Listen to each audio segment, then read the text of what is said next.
World top rankings ఉన్న యూనివర్సిటీస్లో ఎలాంటి IELTS రాయకుండా ఫ్రీ ఎడ్యుకేషన్ అండ్ స్కాలర్షిప్ అందుకోవాలంటే కాంటాక్ట్ విదేశ్ కన్సల్ట్స్. నమస్తే, వెల్కమ్ టు ఐ డ్రీమ్. నేను మీ విజిత. ప్రతి ఒక్కరు కూడా వాళ్ళ లైఫ్లో ఏదో సాధించాలి, ఏదో చెయ్యాలి అనే తపన చాలా మందిలో ఉంటుంది. అయితే ప్రతి ఒక్కరూ దానికి సంబంధించిన ప్రయత్నం అనేది చేస్తూనే ఉంటారు. కానీ కొంతమంది మాత్రమే వాళ్ళు అనుకున్న గమ్యాన్ని చేరుతారు, అనుకున్నది సాధిస్తారు. మరికొంతమంది ఎందుకు ఇలా జరిగింది అని ఆలోచనలతోనే ఉండిపోతారు. అసలు ఇలాంటివన్నీ ఎందుకు జరుగుతుంటాయి, ఒకరు సాధించిన తర్వాత మనం ఎందుకు సాధించలేకపోతున్నాము అని, అంటే గెలుపు అనేది వాళ్ళ ఒక్కరి సొత్తేనా, మనకెందుకు ఓటమి అనేది ఎప్పుడు ఎదురవుతుంది, ఇలా ఆలోచించి చాలామంది డిప్రెషన్లోకి వెళ్ళిపోతూ ఉంటారు. చాలామంది అసలు మొత్తానికి లైఫ్ కూడా స్పాయిల్ చేసుకుంటూ ఉంటారు. ఇలాంటివన్నీ జరగకుండా మన జీవితం అనేది ఒక మంచి బాటలో నడవాలి అనంటే ఖచ్చితంగా ప్రతి ఒక్కరిలో కూడా ఒక మంచి లైఫ్ కోచ్ అనే వాళ్ళు కంపల్సరీ ఉండాల్సిందే. అయితే ప్రస్తుతం నేను ఒక మంచి లైఫ్ కోచ్ అని చెప్పవచ్చు, మాస్టర్ మోటివేటర్ అని చెప్పవచ్చు, ఇంటర్నేషనల్ మోటివేషనల్ స్పీకర్ అని చెప్పవచ్చు, ఫౌండర్ మిషన్ నేను సైతం సమాజం కోసం బిజినెస్ ఆచార్య అని చెప్పవచ్చు. తను మీ అందరికీ ఎంతో సుపరిచితము, యూత్ ఐకాన్ అని కూడా చెప్పవచ్చు. తనెవరో కాదండి, డాక్టర్ బ్రదర్ షఫీ గారు ఇప్పుడు నాతో పాటు ఉన్నారు. సార్తో మాట్లాడి మనందరం కూడా మంచి మంచి స్పీచెస్ అయితే సార్వి వింటూనే ఉంటాము. డైరెక్ట్గా ఇప్పుడు నేను సార్ని కలిసి మంచి మంచి విషయాలు తెలుసుకొని మీ అందరికి కూడా తెలియజేస్తాను. నమస్తే సార్. హలో అండి, ఎలా ఉన్నారు? బాగున్నాను సార్, మీరు ఎలా ఉన్నారు? చాలా బాగున్నాను, థ్యాంక్ యూ. ముందుగా నేను ఒక క్వశ్చన్ అడగాలనుకుంటున్నాను సార్. ఏంటి అంటే, ఇప్పటివరకు ఎవరైనా అడుగుంటారో లేదో నాకైతే తెలియదు. పెద్దవాళ్ళు మంచి మంచి మాటలు అయితే చెప్తూ ఉంటారు సార్, కానీ చాలామంది అవి తీసుకోరు, వదిలేస్తుంటారు. మీరు బాగానే చెప్తుంటారులే అన్నట్టుగా లైట్ తీసుకుంటూ ఉంటారు. కానీ ఒక మోటివేషనల్ స్పీకర్ చెప్తే మాత్రం అవి అలా బ్రెయిన్లోకి షార్ప్గా వెళ్ళిపోతుంటాయి. చాలామంది పాటిస్తుంటారు కూడా. నిజంగా మన సనాతన ధర్మం చెప్పిన ఆ పెద్దవాళ్ళు చెప్పే మాటలకి మీరు చెప్పే ఈ మాటలకి సంబంధం ఏదైనా ఉందంటారా సార్? ఖచ్చితంగా ఉంది. చూడండి, ఇప్పుడు ఈరోజు ఎవరికైనా ఏదైనా ఒక పాయింట్ మనం చెప్తున్నాము అంటే ఆ వ్యక్తి ఎందుకు తీసుకుంటాడు, ఎందుకు తీసుకోడు, తీసుకునే అవకాశం ఉంది, తీసుకోకుండా ఉండే అవకాశం కూడా ఉంది. ఇది డిపెండ్స్ మనం చెప్పే విధానం మీద ఉంటుంది. చెప్పే వ్యక్తి ఎంత కాన్ఫిడెంట్గా చెప్తున్నాడు అనేది ఒకటి, ఎంత హార్ట్ఫుల్గా చెప్తున్నాడు. ఎందుకంటే హార్ట్తో చెప్తే హార్ట్కి టచ్ అవుతుంది, అవును కదా. అది హార్ట్ అంటే మనం ఆచరించింది మనం చెప్పినప్పుడు ఎదుటి వ్యక్తి హార్ట్ మీద ఇంపాక్ట్ ఉండదు. ఫస్ట్ పాయింట్, మనం హార్ట్ఫుల్గా చెప్తుంటే ఖచ్చితంగా ఇంపాక్ట్ ఉంటుంది. ఇది ఒక విషయం. రెండో విషయం ఏంటంటే, ఒక వ్యక్తి ఏదైనా చెప్తే డిక్టేట్ చేసినప్పుడు చెప్పకూడదు. అంటే ఇలా చెయ్యి అని చెప్పకూడదు, ఇలా చెయ్యాలి అని అతను నిర్ణయం తీసుకునేలాగా మనం చెప్పాలి. అంటే నిర్ణయాలు మనం తీసుకోకూడదు, నిర్ణయాలు వాళ్ళు తీసుకునేలాగా వాళ్ళకి ఆలోచింప చేయాలి మాత్రమే. ఒక వ్యక్తిని ఆలోచింప చేస్తే జీవితం మొత్తం ముందుకెళ్తుంది. ఈ పని చేయంటే ఆ పని చేసి ఆగిపోతాడు, ఆ పని చేయంటే ఆ పని చేసి ఆగిపోతాడు. ఈరోజు పెద్దవాళ్ళు చెప్పే విధానాలు ఎలా ఉంటుందంటే, ఇలా ఉండు, ఇలా ఉండకూడదు, ఇలా ఎందుకు ఉండాలో చెప్పరు, ఇలా ఎందుకు ఉండకూడదో చెప్పరు. ఎలా ఉండాలో ఎలా ఉండకూడదు వాళ్ళే నిర్ణయం తీసుకుంటారు. లాభ నష్టాలు మనం చెప్పాలి. అంటే కాజ్ అండ్ ఎఫెక్ట్, ఇలా చేస్తే ఇలా ఉండబోతుంది, ఇలా చేస్తే ఇలా ఉండబోతుంది. ప్రతి వ్యక్తి కూడా తన లైఫ్ బాగుండాలని కోరుకుంటాడు, ఎవరు కూడా నాశనం అనుకోరు. అయినా ఎందుకని నాశనమే మార్గంలో ఉన్నారంటే, సరైన ఆలోచన లేకపోవటం వల్ల. సరైన సమయంలో సరైన ఆలోచన. మనం ఇవ్వాల్సింది కేవలం ఆలోచన మాత్రమే, మొదటి విషయం. పెద్దవాళ్ళు చెప్పే మాటలు కూడా తీసుకుంటాం, వాళ్ళు చెప్పే విధానం కరెక్ట్గా ఉంటే. అయితే మరి ఇప్పుడు మీరు చెప్పినట్టుగా మన సనాతన ధర్మము, పురాణాలు, మన గ్రంథాలు ఏవైతే ఉన్నాయో చూడండి, మనం ఏ మంచి చెప్పినా కానీ ఎక్కడో దగ్గర నుంచి ఏదో స్క్రిప్చర్ నుంచే ఉంటుంది. అది సనాతన ధర్మంగా మనం పిలువబడుతుండే వైదిక ధర్మం కానివ్వండి, లేక బైబిల్ నుంచి కానివ్వండి, ఇటు ఖురాన్ నుంచి కానివ్వండి, ఏదో గ్రంథంలోంచి తీసుకున్న విషయాలు, ఏదో ఒక మహానుభావుడో, ఒక ఋషో, ఒక మహారుషో, ఒక రాజఋషో చెప్పిన విషయాల్లో నుంచే ఉంటాయి. ఇప్పుడు లాంగ్వేజ్ మారింది, గ్రాంధిక భాషలు కాస్త ఇప్పుడు వాడుక భాషలోకి వచ్చేసాము. కానీ విషయం వెతికితే ఖచ్చితంగా ఎక్కడి నుంచో సోర్స్ ఒకటి ఉంటుంది. అంతే తప్ప మనం క్రియేట్ చేసి ఏం చెప్పట్లేదు. ఒక మంచిని ఎక్కడ క్రియేట్ చేయాల్సిన అవసరం లేదు, మంచి ఉన్నదాన్నే మనం తీసుకొని మనం చెప్తున్నాము. కాబట్టి ఖచ్చితంగా మనం చెప్పే ఏ మంచి విషయం అయినా కానీ ధర్మంలో ఉంది. ధర్మం ఏంటంటే ధర్మం అంటే సనాతనంగా ఉండేదే ధర్మం. అది మీరు చెప్పారు సార్, కరెక్టే అనిపిస్తుంది. కాకపోతే నాకేమనిపిస్తుంది అంటే, మనం ఎంత కరెక్ట్గా చెప్పినా కూడా తీసుకునే పర్సన్ కూడా అది తీసుకునే వేలో తీసుకోవాలి కదా సార్. తీసుకోకపోతే వేస్ట్ కదా. ఖచ్చితంగా ప్రతి వ్యక్తి తీసుకుంటాడండి. ఏ వ్యక్తి కూడా, అదే నేను చెప్తున్నాను ఏంటంటే, ప్రతి వ్యక్తి తన జీవితంలో బాగుపడాలి అనుకుంటున్నాడు. నేను బాగుండాలి అనుకుంటాడు కదా, నేను అందంగా కనపడాలి, నేను బాగుండాలి, నా ఫ్యూచర్ బాగుండాలి, నలుగురు నన్ను రెస్పెక్ట్ చేయాలి అనుకుంటారు. కానీ అలాంటప్పుడు నువ్వు మంచి మాట మనం చెప్పినప్పుడు ఎందుకు తీసుకోవట్లేదు అంటే, ఒక ఈగో అడ్డం వస్తుంది. నువ్వు చెప్తే నేను తీసుకోవాలా, నువ్వు చెప్తే నేను వినాలా, నువ్వు నాకు చెప్పేవాడి అయిపోయావా, నాకు తెలియదు అనుకుంటున్నావా, ఎన్ని ఫీలింగ్స్ ఎందుకు వచ్చాయి తెలుసా? చెప్పే విధానంలో ప్రాబ్లం అది. చెప్పే విధానంలో మనం చెప్పేటప్పుడు ఖచ్చితంగా ఫర్ ఎగ్జాంపుల్ నేను మీకు ఏదైనా చెప్పాలనుకోండి, ఓ థర్డ్ పర్సన్ గురించి చెప్తాను. థర్డ్ పర్సన్ గురించి చెప్తే మీకు కావాల్సిన మెసేజ్ మీరు చేసుకుంటారు. అవును కదా. కాబట్టి ఒక ఇన్స్పిరేషన్ స్టోరీ కానీ ఏదైనా ఒక ఫెయిల్యూర్ స్టోరీ నుంచి కూడా మనం చెప్పొచ్చు, ఎలా ఫెయిల్ అవ్వకూడదు, సక్సెస్ స్టోరీ నుంచి ఎలా సక్సెస్ అవ్వాలో చెప్పొచ్చు. కాబట్టి నేను ఏమంటానంటే ప్రతి వ్యక్తి తీసుకుంటాడు, ఖచ్చితంగా చెప్పే విధానంలోనే తేడా అని చెప్తాను నేను. అయితే సార్, పెద్దవాళ్ళ విషయం అయితే పర్లేదు, చెప్పే పర్సన్ కరెక్ట్గా ఉన్నా ఏ రకంగా ఉన్నా కొంతలో కొంత వింటారు, ఆచరిస్తారు. పిల్లల విషయానికి వస్తే మాత్రం అసలు మొండిగా, పిల్లలు అసలు వినకుండా మీ ఫ్యూచర్ బాగుంటుందిరా, మేము చదువుకోకే ఇలా ఉన్నాము, ఇట్లా ఎగ్జాంపుల్స్ చెప్పే పేరెంట్స్ చాలా మంది ఉంటారు సార్. కానీ కిడ్స్ తీసుకోరు. వాళ్ళకి ఎలా చెప్తే బాగుంటుంది సార్? పిల్లలు వినరండి. అవును, పిల్లలు చెప్పింది వినరు, చెప్పింది చేరు, దాచిపెట్టుకోవాలి. నేను చెప్పింది నువ్వు ఎందుకు వినట్లేదు అంటే వినడంతే. పిల్లలు ఎప్పుడు కూడా చెప్పింది వినరు, వాళ్ళు చూసిందే చేస్తారు, చూసిందే చేస్తారు. నువ్వు డిసిప్లిన్గా ఉండు అని 100 సార్లు చెప్పినా డిసిప్లిన్ రాదు. మనం డిసిప్లిన్ మన లైఫ్లో తెచ్చుకుంటే దాని ఇంపాక్ట్ అక్కడ ఉంటుంది. టీచర్ ఇంపాక్ట్ పిల్లల మీద ఉంటుంది, మదర్ ఇంపాక్ట్ పిల్లల మీద ఉంటుంది, ఫాదర్ ఇంపాక్ట్ ఉంటుంది, పెద్దవాళ్ళ ఇంపాక్ట్ ఉంటుంది, అన్నయ్య అక్కయ్య ఇంపాక్ట్, వాళ్ళ ఇంటికి వచ్చే చుట్టాల ఇంపాక్ట్ ఉంటుంది. అంటే చెబుతున్న దానికి, అంటే వింటున్న దానికి, చూస్తున్న దానికి పొంతన కలవక అతను కన్ఫ్యూజ్ అవుతున్నాడు. అవును కదా. కాబట్టి మనము మన పిల్లవాళ్ళలో మంచి మార్పు తీసుకురావాలంటే మనలో మంచి మార్పు తెచ్చుకోవాలి. ఇప్పుడు నా పాప ఎలా ఉండాలి, నా కొడుకు ఎలా ఉండాలి అని నేను అనుకుంటున్నాను, అలా నేను ఉండాలి ఫస్ట్. కాబట్టి చూసింది 100% వాళ్ళు ఫాలో అవుతారు, విన్నదానికన్నా. ఇది ఎవరు తెలుసుకోవాలి ఇప్పుడు? మనము పెద్దవాళ్ళని తెలుసుకోవాలి ఇప్పుడు మనం. కాబట్టి మార్పు రావాల్సింది పెద్దవాళ్ళలోనే. దీని యొక్క ప్రతిబింబమే వాళ్ళ జీవితం అనేది, పెద్దవాళ్ళ ప్రతిబింబమే. మనం ఎలా ఉంటామో దాని ఇంపాక్టే, దాని రిజల్టే పిల్లవాళ్ళు కూడాను. ఓకే, అవును కదా. అవును. బట్ పేరెంట్స్, పెద్దవాళ్ళు, ఫ్యామిలీ బ్యాక్గ్రౌండ్ అంతా బాగున్న వాళ్ళు కూడా పిల్లలు కొంతమంది పాడైపోయిన వాళ్ళు ఉన్నారు సార్. మరి దాని పరిస్థితి ఏంటి? చూడండి, ఎక్కడో దగ్గర డివేట్ అవుతారండి. ఎక్కడ డివేట్ అవుతున్నారు అన్నది మనం గమనించాలి. సోషల్ మీడియాలో ఎక్కడో దగ్గర డివేట్ అవుతున్నారా, లేక ఫ్రెండ్ సర్కిల్ ఎక్కడైనా డివేట్ అవుతున్నాడా, డ్రగ్ ఎడిక్ట్ ఎక్కడ అవుతున్నాడు, లేకపోతే ఎక్కడ ఎడ్యుకేషన్ నుంచి డివేట్ అయిపోతున్నాడు, ఎక్కడ అసలు తన లైఫ్లో ఒక లక్ష్యం పెట్టుకోకుండా ఎక్కడికో వెళ్ళిపోతున్నాడు, ఇది పెద్దవాళ్ళు చూడట్లేదు. నేను బాగుంటే సరిపోదు, నా పిల్లల మీద నా మంచి ఇంపాక్ట్ పడుతుందా లేదా, నా పిల్లవాడిని నేను గైడ్ చేయగలుగుతున్నానా లేదా ఇంపార్టెంట్. పెద్దవాళ్ళు నిజంగా చెప్పాలంటే తల్లిదండ్రులు చాలా అద్భుతంగా ఉన్నటువంటి వాళ్ళ పిల్లలే చెడిపోతున్నారు అని చెప్తాను. ఎందుకు? వాళ్ళు బాగుండడంలో బిజీగా ఉన్నారు. ఎవరు తల్లిదండ్రులు అయితే స్ట్రగుల్లో ఉన్నారు వాళ్ళ పిల్లలు బాగున్నారు. ఎందుకని? వాళ్ళు స్ట్రగుల్లో ఉన్నారు, ఈ స్ట్రగుల్ మా పిల్లల్లో ఉండదని పిల్లల్లో చూసుకుంటున్నారు సక్సెస్ని. వాళ్ళ ఫోకస్ పిల్లల మీద ఉంటుంది. కాబట్టి పేరెంట్స్ ఒక రిచ్గా ఉన్న, ఎలైటెడ్గా ఉన్నప్పుడు, వాళ్ళు ఉన్నప్పుడు పిల్లల్లో ఖచ్చితంగా నెగిటివ్ ఇంపాక్ట్స్ కనిపిస్తున్నాయి. చాలా ఎగ్జాంపుల్స్, మా దగ్గర కౌన్సిలింగ్స్కి వస్తుంటారు, మా బాబు కౌన్సిలింగ్ చేయాలని. అంటే వాళ్ళు అరే వీళ్ళ ఇంట్లో ఇలాంటి ప్రాబ్లమా అనుకుంటాం, మనం ఆశ్చర్యపోతాం. ఎస్, అలాగే ఉన్నాయి నిజంగా. ఇప్పుడు స్టేట్ ర్యాంక్స్ చూడండి, ఏ విషయంలో అయినా కానీ 10th క్లాస్లో, ఇంటర్లో, స్టేట్ ర్యాంక్స్ ఎక్కడి నుంచి వస్తున్నాయి? స్ట్రగుల్ లైఫ్లో నుంచి వస్తున్నాయి స్టేట్ ర్యాంక్స్. అంటే అక్కడ గైడెన్స్ అనేది ఉంటుంది. అంటే దేనికైతే మనం విలువిస్తామో దాన్ని మనం కోల్పోము, దేనికైతే మనం విలువ ఇవ్వమో దాన్ని మనం కోల్పోతాము. పిల్లల మీద మనం ఎప్పుడైతే ఫోకస్ తగ్గిస్తామో వాళ్ళు డిబేట్ అవుతారు. అంటే పేరెంట్స్ బాగున్న పిల్లలు ఎందుకు ఉన్నారంటే ఫోకస్ కూడా తగ్గిందన్న ఆలోచన. ఓకే, ఎటువైపు పేరెంట్స్దే తప్పు అంతేనా సార్? ఎప్పుడైతే పేరెంట్గా నేను నా తప్పు అనుకుంటే, అవునా అసలు నా తప్పేంటి, నేను ఎక్కడ కరెక్ట్ అవ్వాలి, నా బాధ్యత ఏంటో నాకు తెలుస్తుంది. నా పిల్లోడిదే తప్పంటే నా పిల్లోడే మారాలని ఆలోచన ఉంటుంది తప్ప నేనెక్కడ మారాలో ఆలోచన రావట్లేదు. అవును సార్, రైట్. కాబట్టి నేనెక్కడో లోపం చేశాను, ఆ లోపం వల్ల హై ఉండొచ్చు, 99% అక్కడ తప్పు ఉంది, 1% నాది ఉంది. ఈ 1%తోనే 99% మొదలైంది.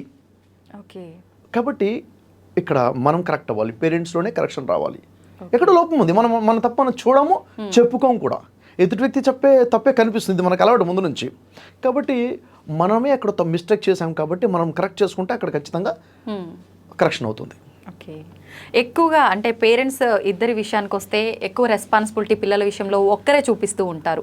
ఎక్కువగా అంటే ఫాదర్ కేరింగ్గా ఉండి ఎక్కువ సపోర్ట్ చేసిన పిల్లలు బాగా వృద్ధిలోకి వస్తారు అని వింటున్నాం సార్ ఈ మధ్య కాలంలో. దాని గురించి మీరేం చెప్తారు? ఇన్ జనరల్గా ఏంటంటే ఇంట్లో ఎక్కువగా అందుబాటులో ఉండండి ఫాదర్. అవును, మదర్ ఎక్కువగా అందుబాటులో ఉంటారు. ఎక్కువగా అందుబాటులో ఉన్న వాళ్ళ ఇంపాక్ట్ తక్కువగా ఉంటుంది. ఎక్కువ క్లోజ్గా దగ్గరగా ఉన్న వాళ్ళు ప్రతిదానికి ఇలా ఉండబాకు, అలా ఉండు, అది ఇది అని చెప్పి మాట వాల్యూ తగ్గిపోయి ఉంటుంది. తండ్రి అందుబాటులో తక్కువగా ఉంటాడు కాబట్టి, తక్కువగా మాట్లాడతాడు కాబట్టి అతని మాట ఇంపాక్ట్ ఎక్కువగా ఉంటుంది, ఖచ్చితంగా ఉంటుంది. అది వాస్తవం. అంటే ఒకవేళ ఇలా ఉంటే, ఒకవేళ మదర్ అందుబాటులో లేకపోతే మదర్ ఇంపాక్ట్ ఎక్కువ ఉండొచ్చు. ఓకే. అంటే ఎవరు అవైలబిలిటీ ఉన్నారు, ఎవరు క్లోజ్గా ఉన్న వాళ్ళ ఇంపాక్ట్ తక్కువ ఉంటుంది, క్లోజ్నెస్ తక్కువ ఉన్న ఇంపాక్ట్ పేరెంట్స్ విషయంలో, అందరి విషయంలో కాదు, పేరెంట్స్ విషయంలో. సో ఖచ్చితంగా మదర్ డైలీ ఏదో ఒకటి చెప్తున్నా కానీ నాన్న నెలకోసారో 3 నెలలకోసారో మాట్లాడినా కానీ సరిపోతుంది అంటాను నేను. ఆ మాట్లాడటం అవసరం. ఓకే, మొత్తానికి ఆ టైం అనేది ఎప్పుడైనా కావాలి. ఒక కీ ఇచ్చి వదిలేస్తే నడుస్తుంటది బండి. ఓకే, ఖచ్చితంగా ఈ ఫోకస్ అనేది పేరెంట్సే ఇవ్వాలి. కానీ పేరెంట్ ఎప్పుడు కూడా నువ్వు ఇలా ఉండు అని పిల్లలకి చెప్పొద్దు. ఇలా ఉంటే లాభాలేంటో నష్టాలేంటో చెప్పాలి, ఇలా ఉంటే లాభాలేంటో నష్టాలేంటో చెప్పాలి, అంతే తప్ప ఎలా ఉండాలో వాడే డిసిషన్ తీసుకోవాలి. పిల్లవాళ్ళు నిర్ణయాలు తీసుకునేలాగా పేరెంట్స్ చేయాలి తప్ప నిర్ణయాలు పేరెంట్స్ తీసుకుని పిల్లవాళ్ళ మీద రుద్దటం తప్పు. ఈ రియలైజేషన్ పేరెంట్స్కి రావాలి.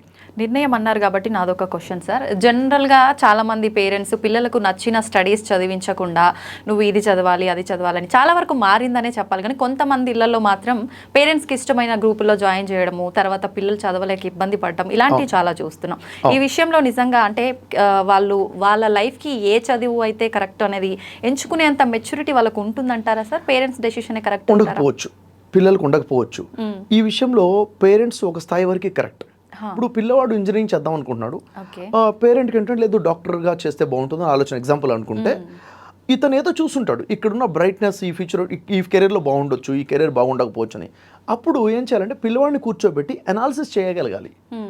తనలో ఉన్న స్కిల్స్ ఏంటి, తనలో ఉన్న స్ట్రెంగ్స్ ఏంటి, తన యొక్క అభిరుచి ఏంటి, ప్యాషన్ ఏంటి, దానికి తగ్గట్టుగా ఇక్కడ సింక్ అవుతాడా లేదా, దీనిలో వచ్చే ఫ్యూచర్ ఏంటో చెప్పాలి. ఎందుకంటే నేను ఒకటి ఆశించి అక్కడికి వెళ్ళాను, అది అక్కడ లేకపోతే నిరాశ.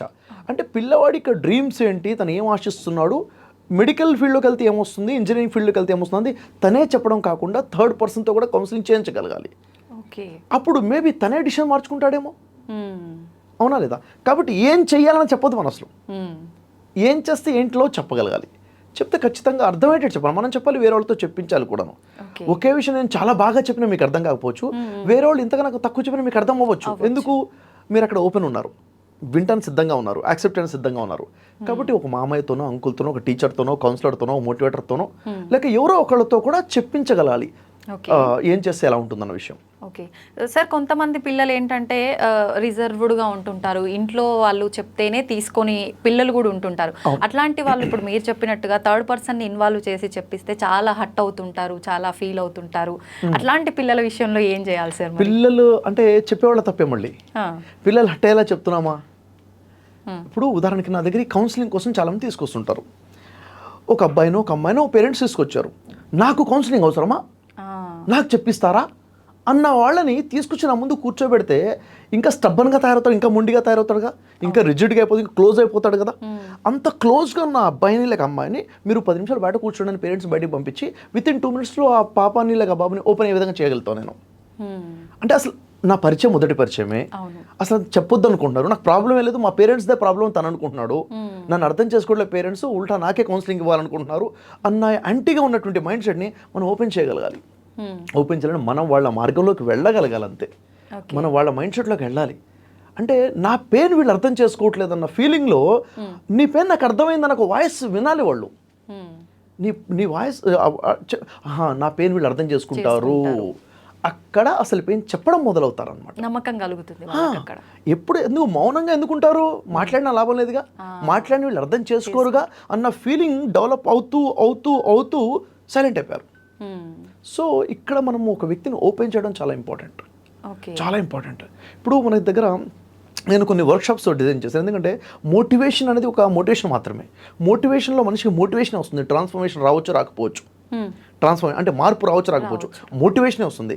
కాబట్టి నేను దాదాపు 4 సంవత్సరాల నా పరిశీలన తర్వాత నాకు అర్థమైంది లేదు మోటివేషన్ సరిపోవట్లేదు, ఒక ట్రాన్స్ఫర్మేషన్ కోసం వర్క్షాప్స్ కావాలి అన్న ఆలోచన నేను వచ్చిన తర్వాత కొన్ని వర్క్షాప్స్ డిజైన్ చేశాను.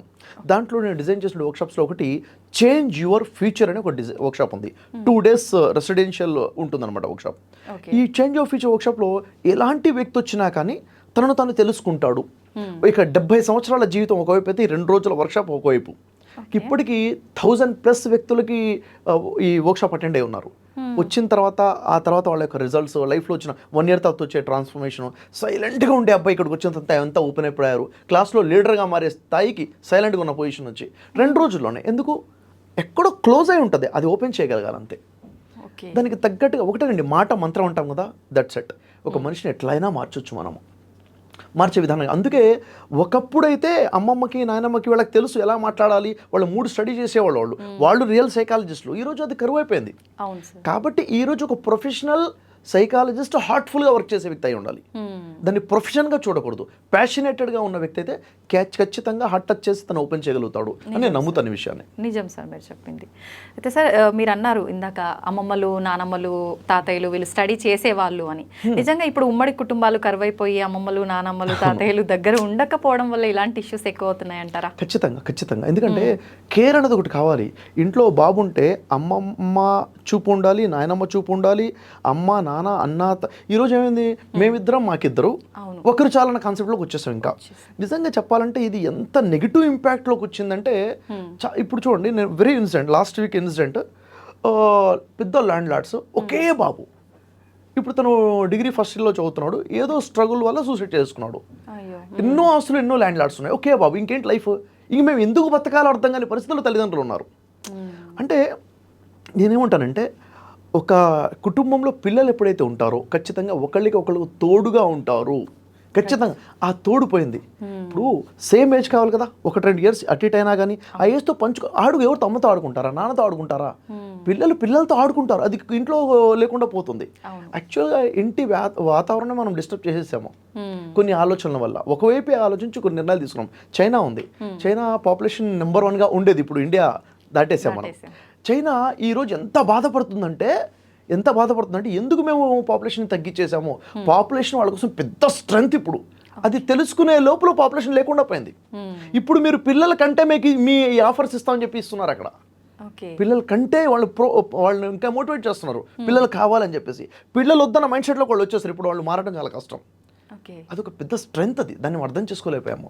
దేశానికి ఉన్న వనరులలో అతి పెద్ద వనరు ఏమంటే మ్యాన్ పవర్ బలహీనతగా చూడటమే పెద్ద problem. Man power is our strength. ఈరోజు ప్రపంచ దేశాల్లో అతిపెద్ద స్ట్రెంగ్త్ ఉన్నది ఇండియాకే. యూత్ పాపులేషన్ 60% యూత్ ఉన్నారు. ఇండియా చాలా పవర్ఫుల్. యూత్ని వాడుకోగలుగుతాయి. యూత్ని వాడుకోకుండా వాళ్ళని ఇలా వదిలేసామనుకోండి, భారంగా అయిపోతారు. వాళ్ళు ఈరోజు భారంగా ఉన్నారు. ఎందుకు? వాళ్ళకి సరైన ఎడ్యుకేషన్ ఇవ్వలేదు, క్వాలిటీ ఎడ్యుకేషన్ ఇవ్వలేదు, క్వాలిటీ గైడెన్స్ లేదు. క్వాలిటీ గైడెన్స్ ఉన్నట్లయితే ఈ ప్రపంచాన్ని శాసించే స్థాయికి మన భారతదేశం ఉండేది. యూత్ని కరెక్ట్గా వాడుకున్నట్లయితే, వాళ్ళకి సరైన స్కిల్స్ డెవలప్మెంట్ చేసి వాళ్ళు నిలబెట్టుకున్నట్లయితే మనం ప్రపంచ దేశాలు ఎక్స్పోర్ట్ చేసేవాళ్ళం. ప్రతిదీ కూడా ఇన్కమ్ సోర్స్ పెరిగేది, చాలా గొప్ప స్థాయిలో ఉండేవాళ్ళం. అంటే ప్రాబ్లము పాపులేషన్ది కాదు, ప్రాబ్లం ఏంటంటే వాళ్ళకి మనం తయారు చేసే విధానాన్ని ప్రాబ్లం. కాబట్టి ఇంట్లో ఏంటంటే ఇంకొకటి, ఈరోజు హెల్త్ కారణాల వల్ల పెద్దవాళ్ళు లేకుండా పోతున్నారు, తక్కువ వయసులోనే మరణాలు రావడము. ఇంకా చెప్పాలంటే పడకపోవడం. హ్యూమన్ రిలేషన్స్ ఎప్పుడైతే మనం స్పిరిచువాలిటీకి దూరం అయిపోయి భౌతికపరమైన జీవితంలోకి వచ్చేసామో మనము చాలా లాస్ అయిపోయాము. రిలేషన్స్ వాల్యూ పోయింది, పెద్దవాళ్ళ వాల్యూ పోయింది. కాబట్టి పెద్దవాళ్ళు ఎంత అవసరం ఉన్నా వాళ్ళని ఎక్కడో గుడిసెలో పెట్టేసి వీళ్ళు ఒక ప్లేస్లో ఉండే పరిస్థితులు, ఓల్డ్ ఏజ్ హోమ్స్ వచ్చేసాయి, ఇలా వచ్చేసింది. కాబట్టి మనం యాక్చువల్గా రాంగ్ రూట్లో స్పీడ్గా వెళ్తున్నాం అని చెప్పాలి. ఎక్కడో దగ్గర డాష్ అవుతుంది. మిస్గైడ్ అయిపోయాం మనం. మిస్గైడ్లో చాలా లాంగ్ వెళ్ళిపోయాం మనం. ఓకే సార్, మీరు ఇందాక ఒక ఎగ్జాంపుల్ చెప్పారు, సూసైడ్ చేసుకున్నారు తెలిసిన వాళ్ళ బాబు అని చెప్పి. సూసైడ్ విషయానికి వస్తే చాలామంది పిల్లలు ఎగ్జామ్ ఫెయిల్ అవ్వగానే డిప్రెషన్లోకి వెళ్ళిపోయి, ఇంట్లో వాళ్ళు కొంతమంది అనేవాళ్ళు ఉంటారు నువ్వు ఫెయిల్ అయ్యావురా అని. అనుకున్న వాళ్ళకి వాళ్ళు ఫీల్ అయిపోయి సూసైడ్స్ వరకు వెళ్తుంటారు. చాలామంది వాళ్ళ కుటుంబంలో పిల్లల్ని కోల్పోతుంటారు.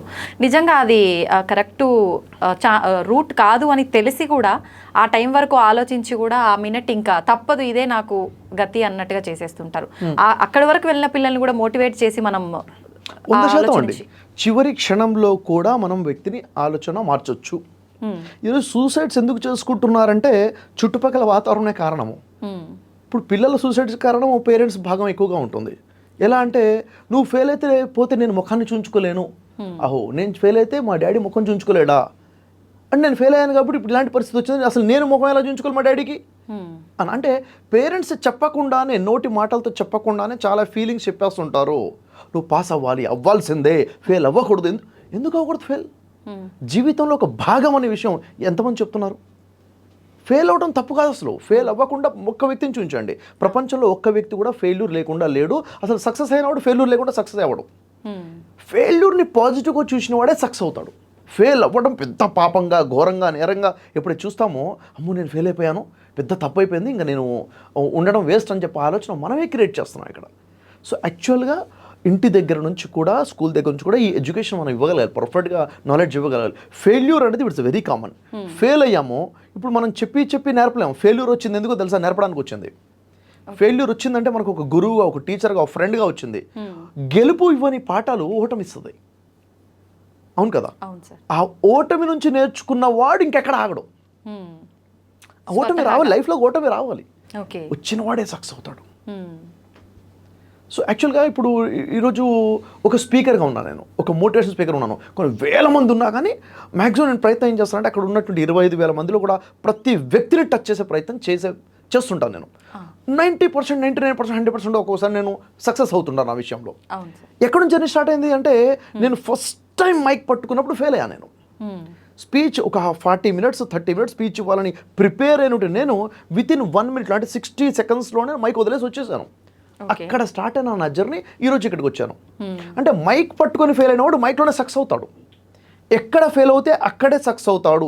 ఇది ఎవరు నేర్పాలి మనకి? ఫెయిల్యూర్ అన్నది గుడ్ న్యూస్. ఎవరైనా ఫెయిల్ అయ్యారా కంగ్రాచులేషన్స్ చెప్పండి. ఫస్ట్ నేను ఫెయిల్ అయ్యానని చెప్తే ఫస్ట్ నేను కంగ్రాచులేషన్సే చెప్తాను. ఎందుకంటే ఎస్ నీలో మార్పు మొదలవుతుంది, నీకు టీచర్ వచ్చేసాడు, నేర్చుకో. అంతకన్నా బెస్ట్ టీచర్ ప్రపంచంలో లేరండి. అంతకన్నా బెస్ట్ టీచర్, ఫెయిల్యూర్ కన్నా బెస్ట్ టీచర్ లేరు. ఇది ఎవరు చెప్పాలి? ఇప్పుడు నేనున్నాను, ఇంటర్ ఫస్ట్ ఇయర్ ఫెయిల్ అయ్యాను, ఇంటర్ సెకండ్ ఇయర్ కూడా ఫెయిల్ అయ్యాను. నిజంగా నేను inter first year, inter second ఇయర్లో 2 సంవత్సరాలు ఫెయిల్ అయ్యి 1 year వేస్ట్ చేసుకున్నాను కాబట్టి ఈ రోజు ఈ స్థాయిలో ఉన్నానని చెప్తాను. నా సక్సెస్కి రీజన్ నా ఫెయిల్యూర్ అని చెప్తాను.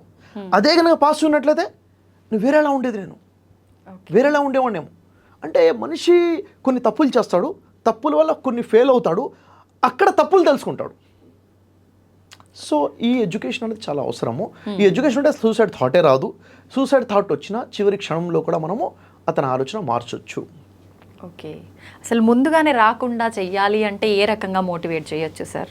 ఫెయిల్యూర్ అనేది ఒక గిఫ్ట్ అని మనకు తెలుసుకుంటే, ఫెయిల్యూర్ అనేది వెరీ కామన్ థింగ్ అనే విషయం తెలుసుకుంటే అసలు థాటే రాదు.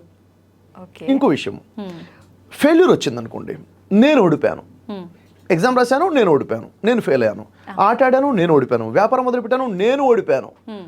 నేను ఓడిపోయాను అనేసరికి ఏమవుతుంది? ఇన్ఫీరియారిటీ కాంప్లెక్స్ వస్తుంది. అవునా లేదా? ఇన్ఫీరియారిటీ వస్తుంది. ఇన్ఫీరియారిటీ రాగానే మరొక ప్రయత్నంలో కాన్ఫిడెన్స్ ఉండదు కదా, ఉండదు. మరొక ప్రయత్నం కాన్ఫిడెన్స్ లేకుండా ఇంకో ప్రయత్నం చేస్తే అక్కడ ఏమవుతుంది? అక్కడ ఫెయిల్ అవుతాను. 2 ఫెయిల్యూర్స్ అయ్యి ఇంకా ఇన్ఫీరియారిటీ వచ్చింది. ఇంకో ప్రయత్నం ఇంకా వీక్గా చేస్తాను, ఇంకా ఫెయిల్యూర్ అయ్యి ఓటముల పుట్టగా మారిపోయింది. కారణం ఎక్కడి నుంచి మొదలైంది తెలుసా? నేను ఓడిపోయాను అనుకోవటంలో మొదలైంది. అంటే ప్రాబ్లం ఎక్కడ స్టార్ట్ అయిందండి? నేను ఓడిపోయాను అనుకుంటే ప్రాబ్లం స్టార్ట్ అయిపోయింది. యాక్చువల్లీ నేను ఓడిపోలేదు. ఎవరు ఓడిపోయారు? నేను చేసిన ప్రయత్నం ఓడిపోయింది, అంటే నా అటెంప్ట్ ఓడిపోయింది. అంటే నా ప్రయత్నం ఓడిపోయింది అంటే అక్కడ నేను ఓడిపోయానని ఫీలింగ్ కాదు కదా, నా ప్రయత్నమే ఓడిపోయింది. ఇలా కాదా ప్రయత్నించాల్సింది? ఎలా ప్రయత్నించాలి? ఇలా మార్చుకోవాలా? ఎస్, ఇలా ప్రయత్నిస్తే గెలుస్తాను అని ఆలోచన వస్తుంది. అప్పుడు ప్రయత్నాన్ని మార్చుకుని ప్రయత్నిస్తాను. అప్పుడు కూడా ఓడిపోతే అప్పుడు నేను కదా ఓడిపోయింది, నా ప్రయత్నమే ఓడిపోయింది. కాబట్టి మళ్ళీ ప్రయత్నాన్ని మార్చుకుంటాను. కాన్ఫిడెన్స్ దెబ్బతినట్లేదు, ఇన్ఫీరియారిటీ రావట్లేదు, నేను కాదు ఓడిపోయింది, నా ప్రయత్నం ఓడిపోయింది. కాబట్టి ఎప్పుడు ఎవరు ఓడిపోయినా కానీ ప్రయత్నమే ఓడిపోతుంది తప్ప అతను ఓడిపోవట్లేదు, అతను అటెంప్టే ఓడిపోతుంది. ఈ రెండింటికి ఎంత డిఫరెన్స్ ఉంది? నేను ఓడిపోయినా, నా అటెంప్ట్ 100 సార్లు ఓడిపోవచ్చు. థామస్ ఆల్వా ఎడిసన్ 1000 సార్లు ఓడిపోయింది. థామస్ ఆల్వా ఎడిసన్ కాదు, తన అటెంప్టే ఓడిపోయింది, తన ప్రయత్నమే ఓడిపోయింది. కాబట్టి మరోసారి ప్రయత్నం చేస్తాడు. ఎలా ప్రయత్నించకూడదో తెలుస్తుంది. ఈ ఒక్క విషయం మనకు తెలిసిందనుకోండి, ఇంకా ఫెయిల్యూర్ ప్రాబ్లం ఎక్కడ? ఫెయిల్యూర్ టీచరే కదా మనకి. సార్ మీరు చెప్పింది రైటే, నాకు నిజమే అనిపిస్తుంది. కానీ విన్నంతసేపు అవును కదా నిజమే, ఇట్లా చేస్తే బాగుంటుంది, అలా చేయాలి అంటే నన్ను నేను ఎంతో మోటివేట్ చేసుకోవాల్సి వస్తుంది. నా ముందు ఒక పర్సన్ లేరు కాబట్టి చెప్పేవాళ్ళు.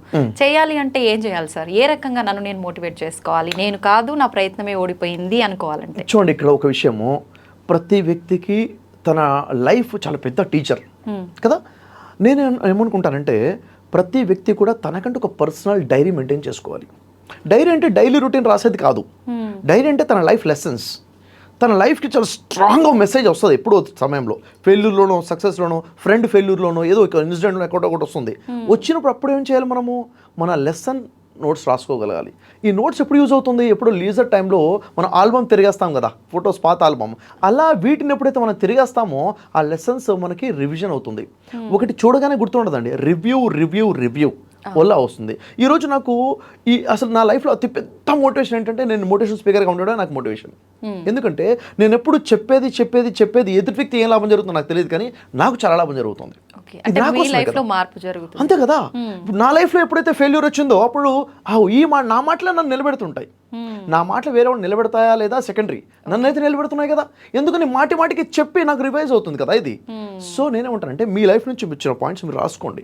అది మీ లైఫ్ యొక్క ఫ్రెండ్, బెస్ట్ ఫ్రెండ్ అదే ఉంటుంది. అదే మిమ్మల్ని గైడ్ చేస్తుంది, అదే మిమ్మల్ని ఆపుతుంది కూడా, ఎక్కడి నుంచి ఆగాలో ఎక్కడ ముందుకెళ్ళాలో. అలాంటిది ఒక పర్సనల్ డైరీ మెయింటైన్ చేసుకోవాలి. ఓకే. ఎప్పుడైతే అలా ఉన్నామో అసలు టైంకి అది క్లిక్ అవుతుంది, ఫైల్ ఓపెన్ అయిపోతుంది. ఇప్పుడు నేనేం ఆలోచించాలి అన్నది. సో ఈ విధంగా ఫాలో చేసుకుంటే ఖచ్చితంగా మనిషికి ఇప్పుడు చూడండి, సమస్యలు చెప్పుకొని రావు కదా, ఓటమి చెప్పుకొని రాదు కదా, మోసం చెప్పి జరగదు కదా, ఎవడు ఇప్పుడు మోసం చేస్తాడో తెలియదు కదా. ఆ టైంలో ఆ విషయం గుర్తు రావాలంటే ఆ విషయం మనకు తెలిసి దాన్ని రివైజ్ చేసిన వ్యక్తులే ఉండాలి. ఇంకోటి ఏంటంటే మన సర్కిల్ కూడా అలా ఉండాలి. అవును సార్. ఇప్పుడు చాలామంది ఉన్నారు, ఏ చిన్న ఫెయిల్యూర్ వచ్చినా, ఏ చిన్న డిప్రెషన్ అనిపించినా వెంటనే బ్రదర్ షెఫ్ యూట్యూబ్ ఛానల్కి వెళ్ళి వీడియో చూసేవాళ్ళు ఉన్నారు. ఎందుకు? నార్మల్ టైంలో కూడా చూస్తున్నారు కాబట్టి ఆ టైంలో చూడగలుగుతున్నారు. అలా చూసి లైఫ్ సేవ్ చేసుకున్న వాళ్ళు చాలామంది ఉన్నారు. మళ్ళీ ఈ వీడియోలు చూసేయడమే అలవాటు లేని వ్యక్తి ఏం చేస్తాడు? బాధల్లోకి వెళ్ళినప్పుడు ఏదో లవ్ ఫెయిల్యూర్ అయినప్పుడు ఏదో అయినప్పుడు లవ్ ఫెయిల్యూర్ సంబంధించిన సాంగ్స్ విని ఇంకా బాధపడుతూ ఉంటాడు. అంటే తన నెగిటివ్ ఎమోషన్లో ఉన్నప్పుడు నెగిటివ్ ఎమోషన్నే విని దాన్నే ఎంజాయ్ చేసి పెయిన్ని ఎంజాయ్ చేసుకుంటూ లోపలికి వెళ్ళి డిప్రెషన్లో పడిపోతాడు. యాక్చువల్లీ పెయిన్లో ఉన్నప్పుడు ఏం వినాలి? హ్యాపీనెస్ వినాలి, మోటివేషన్, బయటపడే వీడియో వినాలి. అంటే ముందు ఏ ఇన్స్పిరేషన్ తీసుకోవాలన్నది ముందు నుంచి అలవాటు ఉండాలి.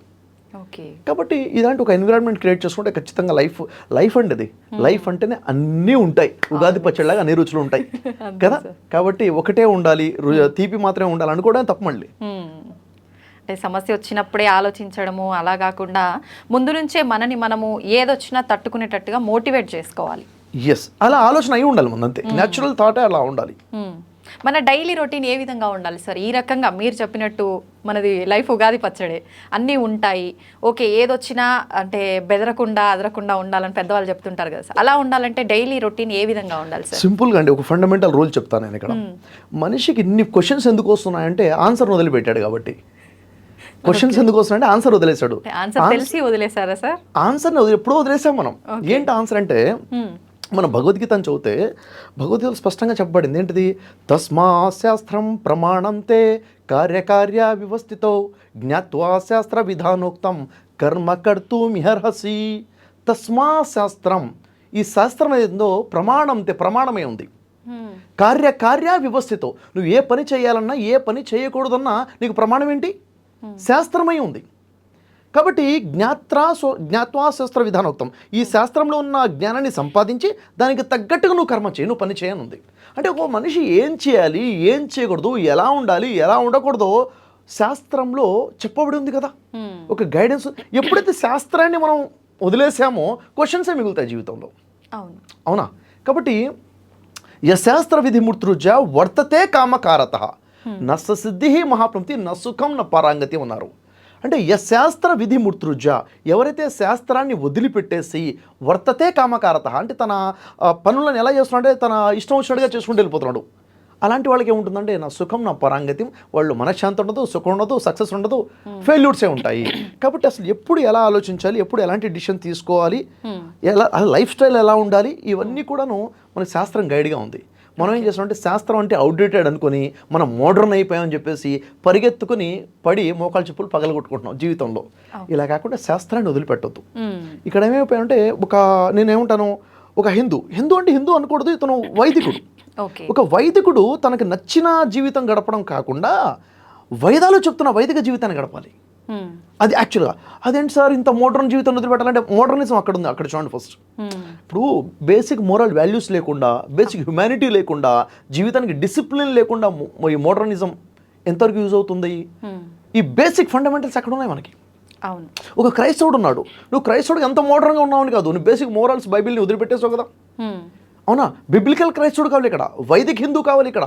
ఒక ముస్లిం తనకు నచ్చినట్టు ముస్లిం కాదు, ఖురానిక్ ముస్లిం కావాలి. ఇటు ఖురాన్ చెప్తున్నా, బైబిల్ చెప్తున్నా, వేదాలు చెప్తున్నా, శాస్త్రం అక్కడ చెప్పబడింది, ధర్మం చెప్పబడింది. ఈరోజు చూడండి, ప్రతి వ్యక్తిలో సెల్ఫిజం వచ్చేసిందా? సెల్ఫిష్ స్వార్థం.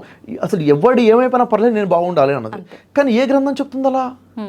సర్వజనో సుఖినో భవంతు అంటే ఏంటి? ఈరోజు మనం జీవితం గడిపే విధానం ఏంటి? నిన్ను వల్ల నీ పొరుగువారిని ప్రేమించుము అని అంటావేంటి? నేను స్వార్థంగా ఉండడం ఎట్లా ఉంది? నీ పొరుగోడి ఆకలి నీ ఆకలి అని చెప్తున్న ధర్మం ఏమైపోయింది. ఈరోజు మనం ఎలా ఉన్నాము అంటే ఎప్పుడైతే ఇది వదిలేసామో బేసిక్ ఫండమెంటల్స్ వాల్యూస్ లేకుండా పోయాయి, మోరల్స్ లేకుండా పోయాయి. ఈ మోరల్స్ లేని జీవితంలో మనశ్శాంతి రాదు, క్వశ్చన్సే ఉంటాయి మన జీవితంలో. సో ఏం చేయాలి, తిరుగు ప్రయాణం చేయాలి. తిరుగు ప్రయాణం చేసి వేసి మన సనాతన ధర్మమైన, వైదిక ధర్మమైన, బైబిల్ అయినా, ఖురాన్ అయినా ఈ గ్రంథాలు ఏం చెప్తున్నాయి, ఈ గ్రంథాలు ఏం చెప్తున్నాయి, ఇది మెసేజ్ మనం తీసుకోవాలి. అక్కడ ఆన్సర్స్ ఉన్నాయి మనకి. ఓకే, అయితే కులమతాల టాపిక్ వచ్చింది కాబట్టి నాదొక క్వశ్చన్ సార్. ప్రస్తుతం చూసుకుంటే మాది కులం మీది కులం అని చెప్పి కులాల గురించి కొట్టుకొని చచ్చిపోయే వాళ్ళు చాలా మంది ఉన్నారు. అసలు ఎందుకు సార్ ఈ కులం అనేది అట్లా మాట్లాడుకోవడం, చర్చించడం అంత ఇంపార్టెంట్ అంటారా? ఏ విషయంలో చూసుకోవాలి అసలు ఈ కులమతాలు? అంటే ఇక్కడ ఒక విషయం అండి, మీరు అడుగుతున్న ప్రశ్న చిన్నది అనుకుంటా నేను. కులము చాలా చిన్నది, పెద్దది మతం. ఓకే, అవునా లేదా? అంటే మతాలుగా విడిపోయాం ఫస్ట్ మనం.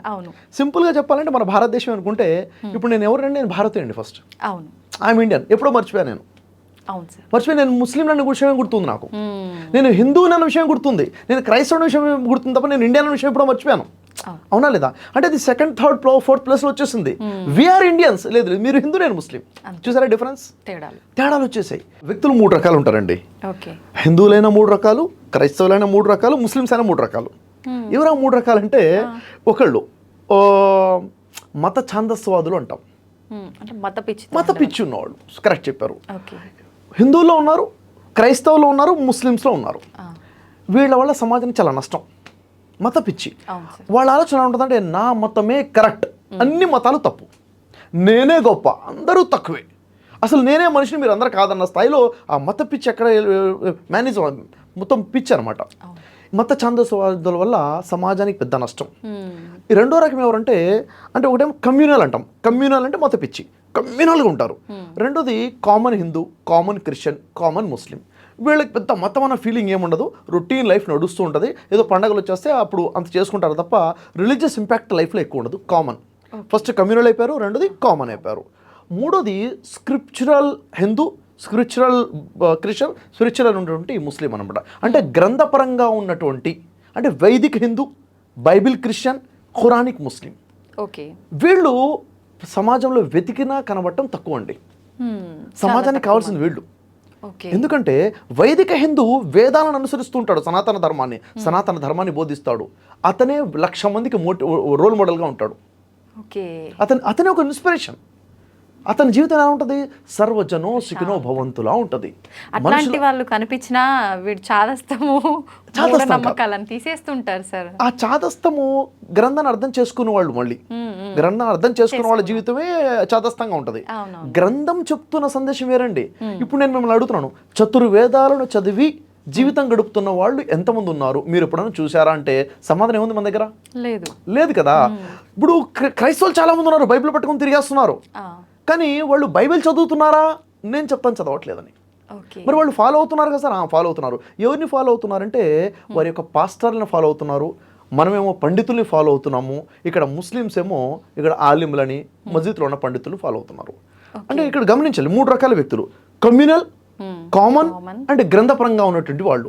మన సమాజానికి కావాల్సింది లేనటువంటి వాళ్ళు ఎవరంటే వైదిక్ హిందువులు లేరు, బైబిల్ క్రిస్టియన్స్ లేరు, ఖురానిక్ ముస్లిమ్స్ లేరు. ఒకవేళ ముగ్గురు గనక ఇలా ఉంటే ముగ్గురు అన్నదమ్ముల్లా ఉంటారు.